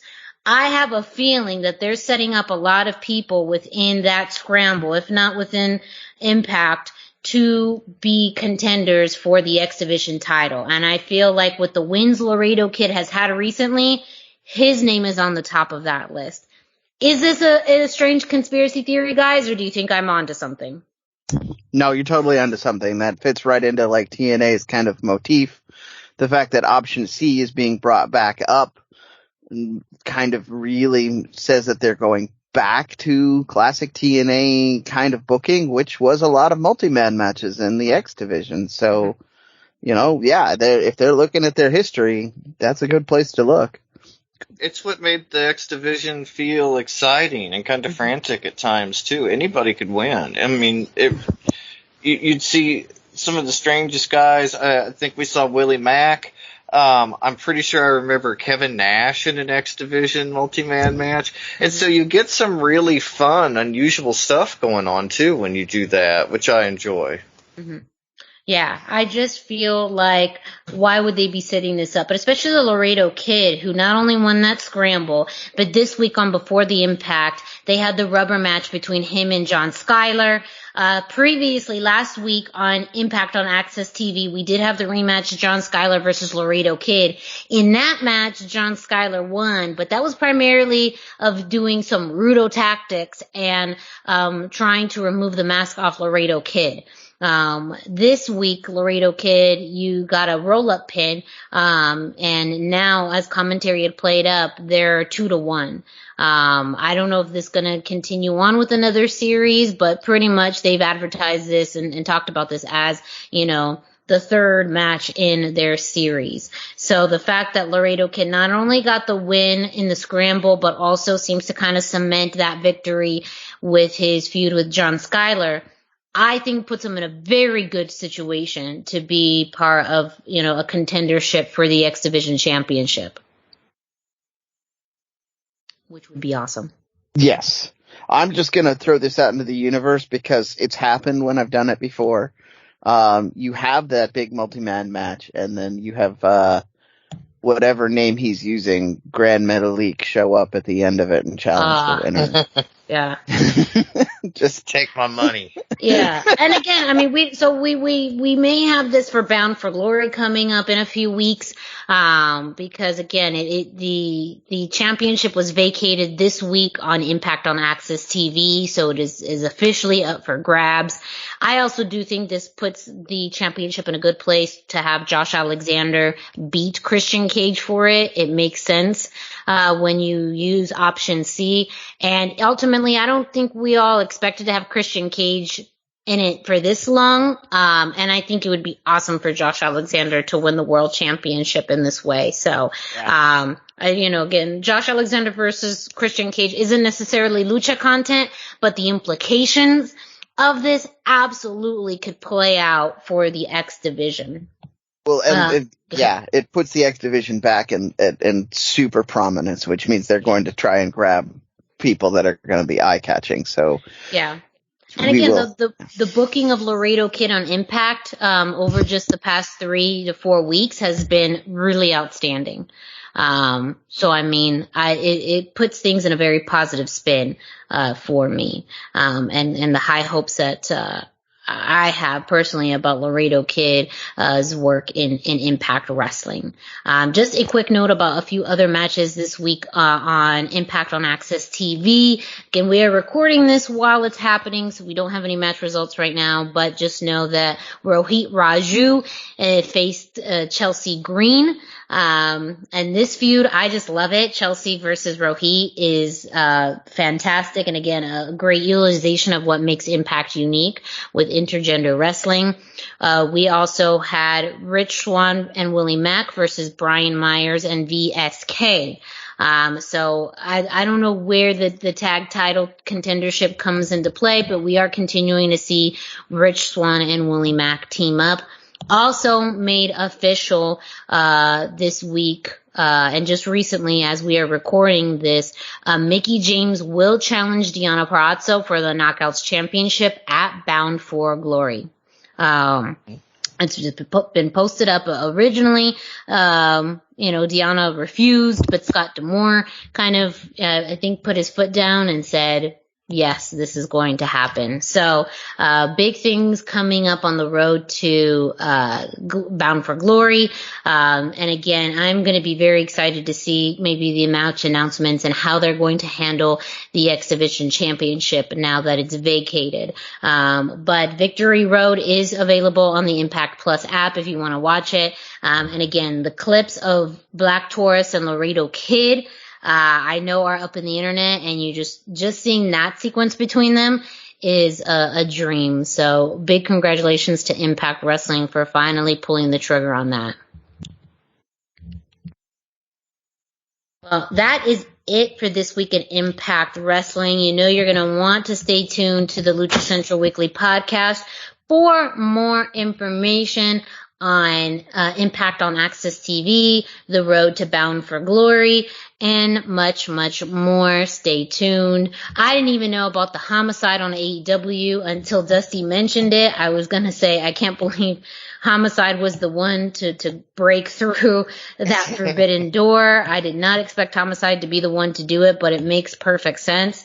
So, we will continue to see what happens with Impact. But again, the utilization of Laredo Kid on Impact is, to me, a big win. But up next, you know it, you love it. It's the segment we do each and every week. It is This Week in Lucha Libre History with Dusty. That's right. Now it's time for This Week in Lucha Libre History. Be sure to check in at luchacentral.com every single day for This Day in Lucha Libre by Pep Carrera for information, birth dates, anniversaries, matches of the day, amazing videos, reviews, all kinds of content, even more. And it's all about Lucha Libre at luchacentral.com, your centralized place for all things Lucha Libre. This week, we chose September the 22nd, 2019, when Bandito won the 14th edition of the PWG Battle of Los Angeles tournament after beating David Starr and Jonathan Gresham in a three-way elimination match at the Globe Theater in Los Angeles, California. And for those of you that don't know, the Battle of Los Angeles is a 24-man format tournament held over 3 nights. The first 2 nights are first round matches, while the third night contains the second round and the semifinals before, eventually heading into a 3-way match for the championship. In 2019, to get to the finals, Bandito had already beaten Puma King in the first round, Brody King in the second round, and Dragon Lee in the semifinals, and just a beautiful, beautiful match, fantastic match, before he got to the finals and defeated David Starr and Jonathan Gresham in that triple threat. Gresham eliminated Starr with the octopus via ref stoppage. This left Bandito and Gresham in a singles match. Bandito eventually used a Samoan drop followed by a reverse fall-away slam off the top rope and hit the 21-plex for the win. This was a huge match at the time. For those of you that saw it or, kind of remember it, this is what really, pushed Bandito's momentum over the top. This is when he kind of became a star. His shirts were impossible to find at the time. His masks were impossible to get. This was a big deal, and it was so cool for somebody like Bandito, who really has all the talent to back it up. Brendan, what did you think of this match? Well, so the unfortunately for me, the main event is tainted by the fact that so much has happened with David Starr since this has happened. Right. Mm-hmm. That's very true. Yeah. I chose instead to rewatch the highlights of the Brody King match for a number of reasons. Guest starring Ref Aubrey as well, but that was a cool spot. The fact that that Brody King is lucha trained, and I was focused on that one. It's a fantastic match there, and Battle of Los Angeles, so good for his size in a match with the Bandito or with the luchador like Bandito. I mean, it was incredible what he was able to do. Such a good match. Yeah, indeed. PWG has always been good at finding the guys that are going to be good at that West Coast lucha style and highlighting them. So Battle of Los Angeles is always the time to tune in and see. And to your point, it really did feel like Bandito was a made man after that. Like, he was set to be a big star wherever he went. It happened to be ROH, which I don't disagree with that move, but he could have gone anywhere after this successful Battle of Los Angeles. He truly could have, and it was the first time he felt too big for Mexico. Yeah. I mean, like, it felt like he was too good to stay in Mexico. Like, there was no reason to. He needed to be on a bigger stage. Yeah, I agree. Miranda, what were your thoughts? Well, I think really for me, being able to see the flow of sequences in this match was really unique. How everything led into something else. And I think really the chemistry between Bandito and Jonathan Gresham was outstanding. Phenomenal. And yeah, I just really loved how it just felt like they were always a step plus ahead of each other. And I felt like just the flow of moves was really unique that you don't really see that often. It was very continuous. Now there was moments where you could tell, because of the fact that it was a triple threat and the way that they kind of relied on each other for the next move, like everything, the timing had to be perfect. And when it wasn't perfect, right, you could kind of tell. But especially, Dusty, as you were describing that octopus, on, David Starr, from Jonathan Gresham, and how not only did he have the submission on, but he was just pounding him with, his forearm, like literally beating him. Like, I could feel how uncomfortable that would be. So I really actually loved Jonathan Gresham in here, where you saw how fluid his movements were, but also at the same time, how strong he is. And I think Bandito just flowed really well into that as well. So I just really liked the flow of this match, and I think the sequences were just so unique as far as like one thing leading to another, which I can only imagine how challenging that was to implement and plan out. But, you could hear the crowd in the background really cheering for Bandito. And I think it was really that mainstream support, United States support too, that made a difference for him. And I think this was the match that did that. Well, that was this week in Lucha Libre history. As Dusty mentioned, you can find this day in Lucha Libre history at luchacentral.com. But wait, there's more. Brendan, can you let our listeners know what else they can find on luchacentral.com? Let's do this. If you're listening to this and you haven't visited luchacentral.com, it's definitely time to do it. LuchaCentral.com is the online home for Lucha Libre, where you can get all the top news in English and in Spanish, find the best curated video content, and original content not seen anywhere else.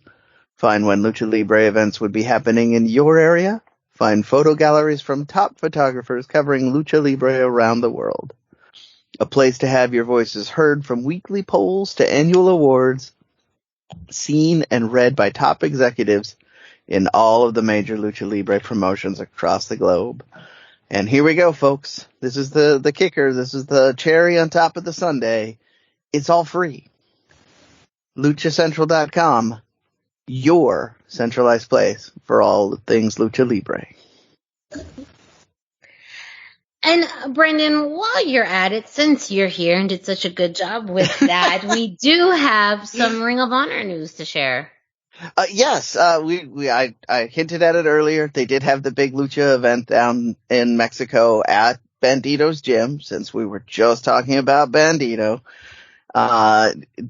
So we had 5 matches. Just very quick on the opener. Even I don't know a lot of these. Dusty, if you know too many of these, if you know some of these guys and have ideas, help me out here. We had Ecstasies, Cometa Maya, Radioactivo, Limbo, Utani, Tyranno, Susie Love, Travis Banks, Elemental, Bandito, Gravity, and Mil Almas in the in a pinfall elimination Rumble style match. Again, nobody was announcing this.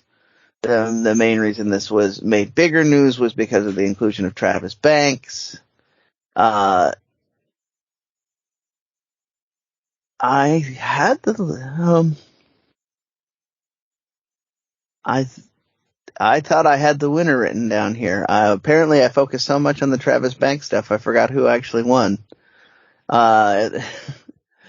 But I mean, you've got a lot of guys that are out of Bandito school. It looks like it was all in all pretty good. Unfortunately, the presence of Travis Banks means that we will probably never see it in English. There's a decent chance that even the Mexican YouTube channels aren't going to carry that match because it doesn't hold a torch to a lot of the rest of this fall.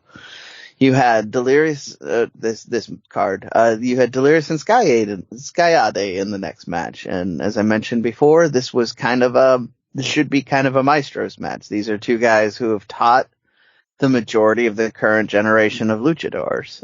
Delirious out of the ROH dojo and Skyade all over the place. He's taught in Chicago. He's taught in Mexico. He's taught in California. He's Vinny Masario mentioned he was a regular when Vinny was going through.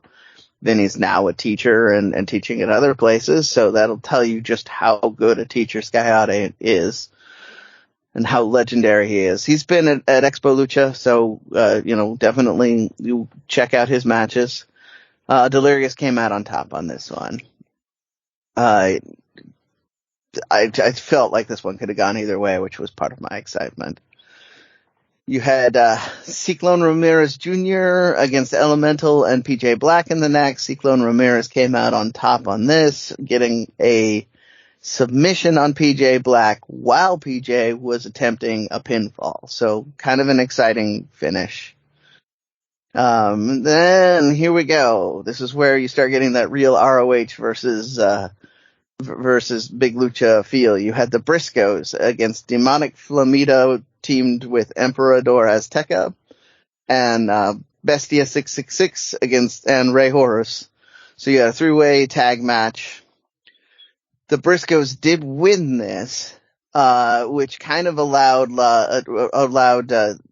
Dralistico and Dragon Lee to come out and challenge the Briscoes. So they are already teasing more matches. They're going to have that LFI combination of Dralistico and Dragon Lee challenging the Briscoes, whether that'll be on RH programming or on Big Lucha programming, I don't know, but either way, I will throw tons of money at it. Dralistico just looks more and more impressive every time I see him out there talking. Those masks are just great. And they're teasing more matches. So, and their congratulations. I love this note that, again, the Lucha Blog made that they congratulated Dralistico on quitting CMLL. So it's right there with the WWE comparisons. They just they're keeping pace with the WWE on all this bad stuff. And then the main event, you had Bandito defending the world title against Matt Taven. Now, clearly they weren't going to have the title change yet, but they made this very competitive. Fantastic set of matches. Just all around very exciting card, top to bottom. They have Riccaboni, and Riccaboni has said that he is going to have this released on ROH's service with him doing commentary, minus the scramble at the beginning.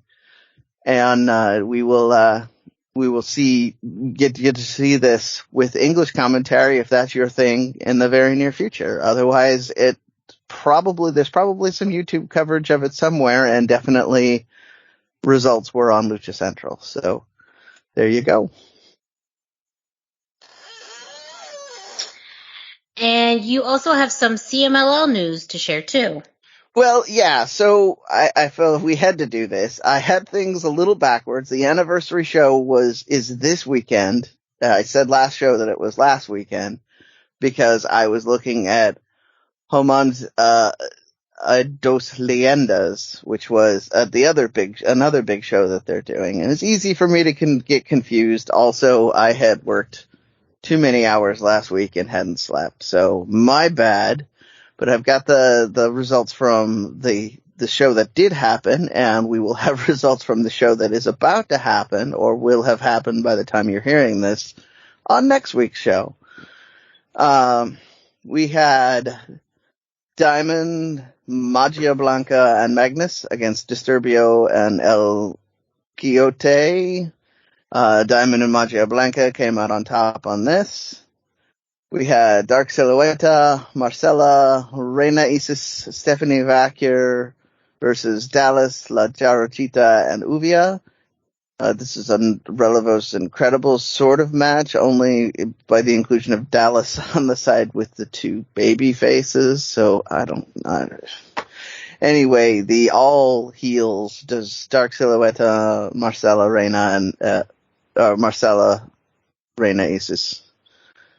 They came out on top. We had Euphoria, Hechicero, and Místico against Atlantis, Junior, Negro Casas, and Ultimo Guerrero. Also, this is more of a true Relevos Incredibos with just one baby face or Technico on each side, but Euphoria's kind of going a little bit either way lately. Euphoria, Hechicero, and Místico came out on top. Hechicero looked like he took most of the work on this one, which is fine with me. I love seeing him wrestle. And then we had Volador Jr. against Gran Guerrero. This was part of the Copa Independencia. Volador Jr. came out on top on this. And then you had your main event, which was an apuestas match. Barbario Cavanario versus Felino in a hair match.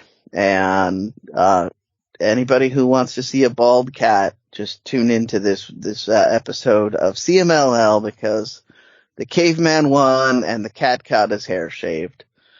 And then just a quick rerun here. The Anniversario matches that we're going to have on Friday. Templario versus Dragon Rojo Jr., Titan and Volador Jr. versus the Gemilio Diablo 1 and 2, Hechicero versus Ultimo Guerrero, Espirito Negro and Rey Kamada versus Akuma and Espanto Jr., La Jarochita and Uvia against Dark Silhouette and Reina Isis. And these are all for titles. So, they all have kind of a big thing. They were all voted on by the fans. Some of them, the tag team matches are for vacant titles. Always the Anniversario is always a big show, so do tune in. But that is our CMLL news for the week. Thank you, Brendan. Up next, not traditionally further down the list, but, the competition is steep now, and that is NXT. This is week 2 of NXT 2.0, a big emphasis on new talent, and that includes Legado de Fantasma's Elektra Lopez. Last week, we saw the debut match of B-Fab, somewhat her counterpart / rival in Hit Row. Now we saw Elektra Lopez in her own debut match against Anna Shear. I'm not saying this because I have a favoritism towards Legado de Fantasma. I think it's just a majority of people feel this way.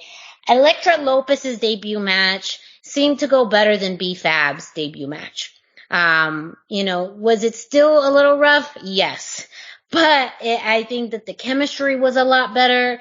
The finishing maneuver it seemed like this kind of like a Blue Thunder bomb, but just more like a power bomb, made a lot more sense. And it just seemed like that match went smoother. So Elektra Lopez got the win. After the match, Legado de Fantasma came into the ring and cut a promo where Santos acknowledged Elektra being the final piece of Legado de Fantasma, and Elektra cutting a really solid promo, calling herself La Madrina de Legado de Fantasma, and calling out BFAB. BFAB came out, hit Raw once again, has just the continuance of this feud is keeping on going with the emphasis being on the women, which again, I appreciate because you've already established this feud between these two rival factions. Now just building up and really solidifying the feud between the women. And I mean, it just does feel like somehow they're going to be moving into a larger faction, match somehow. I just can't see, them not moving into this direction if them not continuing to do this every single week. So I'm just keeping my hopes up, but it also, in seeing Elektra, really got me thinking about, her potential within NXT and just giving me some Raquel Gonzalez vibes. And at one point, man, I would love to see a Raquel Elektra Lopez match. Please. La Madrina versus La Diabla. Like, that's some Latina heat that you can't even imagine happening. But, or even hell, if they were a tag team, like, damn, would that be, a good setup. It just would be crazy. It would just be crazy. Just some fantasy booking that came out as I was watching. But, again, it does seem like they are moving more towards a larger feud or more long-term something happening with Legado and Hit Row. They're building the pieces each and every week. And the fact that this has been able to continue as NXT's made such a big shift does mean like they do place importance in this feud. Which is something that I very much appreciated. Talking about storyline consistency, and storyline, coming back to something within story, we finally got to see Raquel Gonzalez. She came out of William Regal's office and ran right into Frankie Monet. And it was announced that they would be competing for the NXT Women's Championship next week. So finally, it is happening. Yes, still on TV. It's still on TV. You're right, but this is a new NXT. We don't even really know what the future of takeovers is going to look like. Yeah, it's true. We don't know, and I'm more excited to see this match. I just was really hoping when they delayed it and then made an announcement that it would be the kind of marquee matchup for a bigger event. No, and I agree. I wish there was even just more promo and feuding between the two. That even if it was just more of a setup of an additional promo or interaction, that we would get a stronger build-up. But, right. It is what it is. We're living in a new world of NXT, but we are getting it next week on NXT, so we will definitely see. Now, this will be very interesting because of the women's matches that we've seen have been more on this newer talent. Raquel can go. Frankie can go. So I'm hoping they're given the time and the opportunity to have a really solid match. So that is. I feel like this will be very telling as to the future of the women's division in NXT. Yes. Like, if we get a good long match and they're allowed to do a lot of things, then we're going to know that whoever's running NXT right now, because we know it's not Triple H, is backing this women's division. Mm-hmm. If we don't get that, then I feel really bad because it's a waste of one of the best women's, one of the best divisions on the planet. And we've talked about it up till about, a month ago, even 2 months ago. I would always say that NXT has the best women's division in all of pro wrestling. And now that NXT has shifted their focus, it really leaves the landscape wide open. WWE has some of the most talented women in all of pro wrestling, but they don't give them the airtime.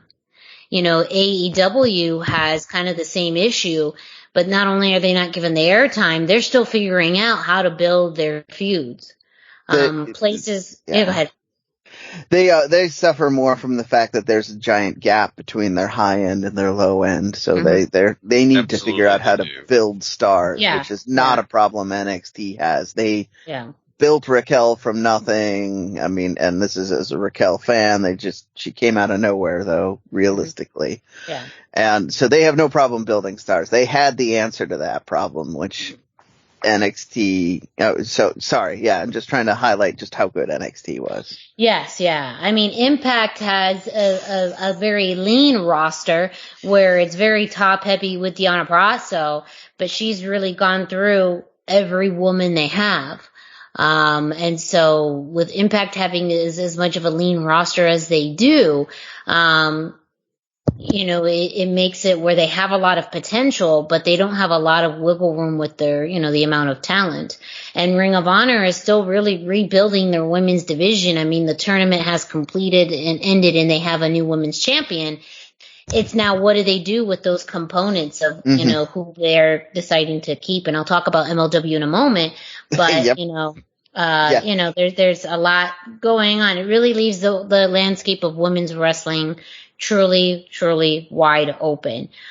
Speaking real quick, as far as the continuance of women, and lucha content this week on NXT, we did see really more of a formal introduction of Toxic Attraction, which is the new trio of Mandy Rose, Gigi Dolan, and JC Jane. They just put it out there that they are here to take over what they said the best women's division in the world. With that, Io Shirai had kind of accepted the challenge of Toxic Attraction, which caused some dissension and discord with Zoe Stark. But ultimately, I think Persia Parada, and Indy Hartwell are going to go after, the tag titles, of Io Shirai and Zoe Stark. So, this also does open up a bit of what the contendership looks like for the women's tag titles. I could absolutely see Toxic Attraction coming in eventually to take those titles. Depending on who truly is running NXT, we know Mandy Rose has been a favorite, and the emphasis that they're putting on this new trio makes it so that, it's hard to imagine that they're not going to eventually put the titles on them. And also, tag title champions like Io Shirai and Zoe Stark, which are, usually, they tend to end in some issues, and eventually lead to its own program, seems like the direction they could go. So, we may see an Io Shirai Zoe Stark feud, which I would absolutely be on board with. And I think that could actually be an anchor in this new NXT 2.0 women's division. And something we could have absolutely seen in the women's division, 2 months ago. So as far as lucha content, a lot of that is still being carried on in the women's division in NXT. But again, a lot of it, going back to the beginning, a lot of that seems to build up that bigger feud between Hit Row and Legado de Fantasma. So, the new era of NXT is still producing some great content. And ultimately, we will just have to continue to wait and see what happens. But make sure you go ahead. I just actually had a thought on this. I would argue at this point, based on how well the WWE classically have treated this women's division versus how they've treated the luchadors, that the women may be our only hope for good lucha content moving forward. Yeah. Just as you were presenting that, the thought crossed my mind, so it really needed to be just kind of put into words. Sorry. No, very much agreed. And of course, you can get your NXT results at luchacentral.com. Last but not least, MLW. We have the return of MLW this week with MLW Fusion, Alpha Fusion actually, in which we had 3 pretty good matches, 2 of them with lucha related content, and we also saw kind of the initial employment of Cesar Duran. We got to see him in action as a head booker or matchmaker, as they call it in MLW. Still up to some of his same kind of tricks. We saw him in a few different interactions throughout the night, which definitely gives you Lucha Underground vibes. It just one of them outright called it out. So well, yes, yeah. I mean, that's the thing. Like, it's a little meta without doing it. I mean, first we had Matt Cross go up to Cesar Duran and tell him about, how they used to work together and how essentially what used to happen is not gonna run with Matt Cross. And that essentially he wants to have a title shot. We also saw some of the conniving nature of Cesar Duran with Filthy Tom Lawler. Tom Lawler entered Cesar's office and pretty much told him that he wanted a title opportunity and he felt like he was being mistreated. Cesar agreed with him. And with that gave him a title opportunity, but not for the title he was hoping for. He actually has signed a match next week against Alexander Hammerstone, which for that open weight championship, which Tom Lawler wasn't super thrilled with because he was looking for the world championship. So he got a title shot, just not the one that he was looking for. But I think Cesar Duran's presence adds something really unique to MLW. It is something that really helps tie in story in ways that, kind of bridges gaps. And again, if you are a Lucha Underground fan, you could easily jump into this and it will make sense. And his presence is just perfect. The perfect amount of attitude and power and control. It's not over the top. It makes perfect sense for this iteration of MLW. That Lawler interaction you were just talking about felt very much like it would have been just as in place in Lucha Underground with Johnny Mundo going into Dario's office and asking for a title shot and then getting fed to Matanza, right? Like that's exactly the same energy it gave off. So I loved it. And I even loved that there was an even more blatant interaction where he had a picture of Dario Cueto while he's standing next to it and said, does this guy look familiar? Because it's me.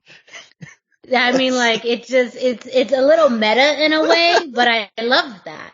It's leaning into saying it without saying it. It's the wink and the nudge.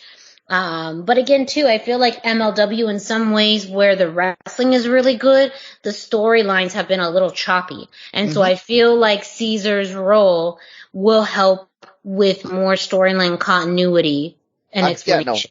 I agree. It's going to help elevate what has classically been their weak spot. They traditionally have put on very good matches. They love to do style versus style matches. But a lot of the time we didn't get an explanation. We just got told, hey, you're going to see this awesome match. And now we have an avenue with this Cesar Durant character to just make these random matches happen. And you're looking forward to them more as a result. So also a very quick note too about Fusion Alpha. They made the announcement of the resurgence or the development of the MLW Women's Featherweight Division. Some of the names announced so far is the Sea Stars, Brittany Blake, Hala Dead, Zoe Sky, Willow Nightingale, and Nicole Savoy. So we've already had the announcement of Hala Dead, I believe, versus Nicole Savoy at Fightland, coming up in the next few weeks. And so, it was announced earlier this summer that MLW is putting a focus on developing, the women's featherweight division. That's, again, something else about MLW with the big plans of expansion, and really just moving forward. I'm very, very excited about that. We also got an LAX vignette. Woohoo! That was saucy too. Yes. I loved it. But real quick, going into the matches, we had Gino Medina versus Casey Navarro. Casey Navarro was signed to MLW earlier this year, and this was Casey's first match. very fitting that it's against Gino Medina. I mean, he's been really a big up-and-comer in MLW, and he's been having points to prove. It's obvious that any newcomer within MLW is going to have some beef with Gino Medina, because he's in this middle ground where he absolutely has the talent, but man, it's a very competitive promotion. And not only now does he have to face people, in places maybe above him, now there's this whole surge of talent coming in that he has to kind of fight off to keep his place. And Casey Navarro is absolutely one of them. Yeah. This match, really fast paced to begin with. And if you've seen Casey Navarro wrestle, this wasn't a surprise. They took the action outside of the ring, which was just what Gino needed to kind of get recentered. And it looked like he was going to take advantage, but Casey Navarro did a beautiful suicide dive through the middle rope. And I had watched this not too long after watching that Battle of Los Angeles match, and it gave me some of the same vibes as far as the connectivity of sequences and really how they were both kind of thinking very similarly. Casey Navarro was just incredibly quick and smart in his movements, but eventually Gino had more of the experience and strength on his side, and he won by putting in a new finishing maneuver. It's like a torture rack into an X Factor, the way that they commentary described it, for the win, which I think is a great combination for him as far as the strength of putting someone over his shoulders and the ability to move them kind of face first into the ground. So I think that's a really entertaining and strong finishing maneuver for Gino Medina. He wins and gives a very hard welcome to MLW to Casey Navarro. Yeah, I love the match. I love the finisher for Gino because it is a fantastic combination of power and technical ability, which is at this point in his career is kind of his defining kind of characteristics. He kind of rebranded himself a little bit too, because he's not coming out with the swagger and the suit and all of that. He's coming out in gear. He's definitely taken advantage of 2020 to get a lot more ripped. It's all in all, I really like this new look and new vision for him, and I'm excited to see more of him in MLW. Then your main event, which I think was just one of the best wrestling matches of all of wrestling this week, and that was Davey Richards versus TJP. Now, what I think is very interesting about TJP is, he is all over the independent scene, but he is on 2 televised wrestling programs simultaneously with Impact and MLW. And the way that his character is very different. In Impact Wrestling, he's very much, a technical, a babyface. Even in the program that he has with Macklin and Petey Williams, much more of a face. But in MLW, he is a rudo, pure heel. And that started off with a promo that he did earlier on where he called out Davey Richards. He was very arrogant and pretty much called out Davey Richards for one of the things he knows how to do best is to quit. And so he was going to make him do that in this match. And you saw a lot of some of that cockiness come into play at the beginning. But Davey Richards, both of them are hybrid types of wrestlers, but with different settings. Davey Richards has been a global star, but mainly out in, the United States, Canada, Europe, where TJP has a little bit more of that lucha influence, Asian influence. And so they're both hybrid and both technical wrestlers with amazing submission abilities. That was also the emphasis that commentary continued to play up, is that they are both technical submission machines. And just the chain wrestling there and the sequences that they had throughout this match was fantastic. There was, towards the beginning, TJP really used his legs to lock in for head scissors over Richards' head. Davey Richards was able to counter that into his own head scissors, and then TJP was able to counter that by getting into a headstand and get out of that again to get out of the head scissors. So they're just so incredibly smart with their maneuvers. there was an octopus hold by TJP, and he really used all of the weight to try and push that submission. And as Davey got into the ropes, TJP moved into a suplex. But again, the cockiness that TJP had, and just the gloating to the fans. He flipped up the fans. He knew that the fans just did not like him. That was the space that Davey Richard needs to capitalize and catch up.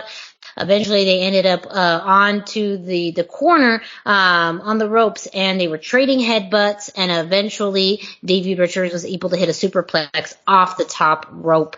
And then towards the end, you had kind of these competing ankle locks, which was what TJP had said he was going to win the match with. Earlier on in the match, Davey Richards missed a big double stomp. He was able to get that in later in the match, plus a brain buster. And right after that, Davey Richards was able to lock in the ankle lock, and TJP tapped out pretty quickly. So this was, if you are a wrestling fan and you love wrestling, this is a match you have to see this week. I know there was, big talk about other big wrestling matches this week, but this is, I think, one of the best wrestling matches of the entire week. And a great way to bring in Davey Richards, who we haven't seen that much, but also a different side of TJP, which I think him playing the heel in MLW is just something different. He's kind of more of a natural baby face, but damn, is he a good heel too. So, MLW returning with Alpha Fusion, great content and great wrestling. And it gets better because next week we are going to see, this is going to be a lucha match that people don't want to miss. And that's Aries versus Adamis happening next week. Fire. We've talked about it. And maybe you don't have the time to go deep diving on YouTube to find matches between these two. This is your chance because it's going to be right there. These are two. Dusty, you've seen these guys on AAA matches as well, right? They're hot young talents. Now, Dusty's playing with his cat. He's on mute. Yeah, their bells were ringing, and so I put myself on mute. But yeah, I am super excited for this. Such great talent. MLW really knows what it's doing. I think the thing I was most excited about was seeing Cesar Duran. That to me is the most exciting part. He's the best. He is the best authority figure in wrestling in at least the last 20 years. And so, absolutely. I mean, to have his appearance there and kind of weaving threads of what's going to come, I am just so hyped for this. It's really exciting.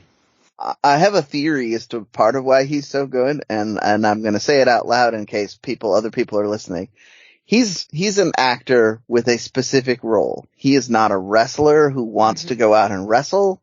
He's not a guy backstage that just wants to be in front of the camera. He's here to do a role, so he's into it 1,000%. And it shows in his work. So I think, that is why he's so transcendent in this because that's all he wants to do is be Cesar Duran. He doesn't want to be the main event next week. He's not trying to juggle this while making t-shirt orders and all the other things that real authority figures have to do backstage. So, that's my theory, and I'm sticking with it. Mm-hmm. Yeah. And such a good point, that he's an actor and he plays a very specific role that, again, too, also finding the right writing and situations to put him in, not forcing him in all of these different segments, putting it in where it makes sense. Mm-hmm. And for MLW, that storyline continuity and that authority figure is making a lot more sense in the bigger picture now. And it's also able to help other characters grow and be seen as in a different light, like Tom Lawler, who, you have his backstage promos and even in-ring promos, which can be anywhere from hilarious to rude, but to now have a foil in Cesar Duran to kind of play on that is magic. And if that can work with him, there's a plethora of people on the roster. Ultimately, I'm very interested, and I don't know if they're always going to keep them separate entities, but think about Contra Unit. Contra has been a force to be reckoned with within an MLW for over a year now. It's true. But when you have the matchmaker of Cesar Duran and all of his resources, will he be friend or foe? You know, like there's just so much within that now makes things a lot more interesting in MLW. That just makes me so excited for the future.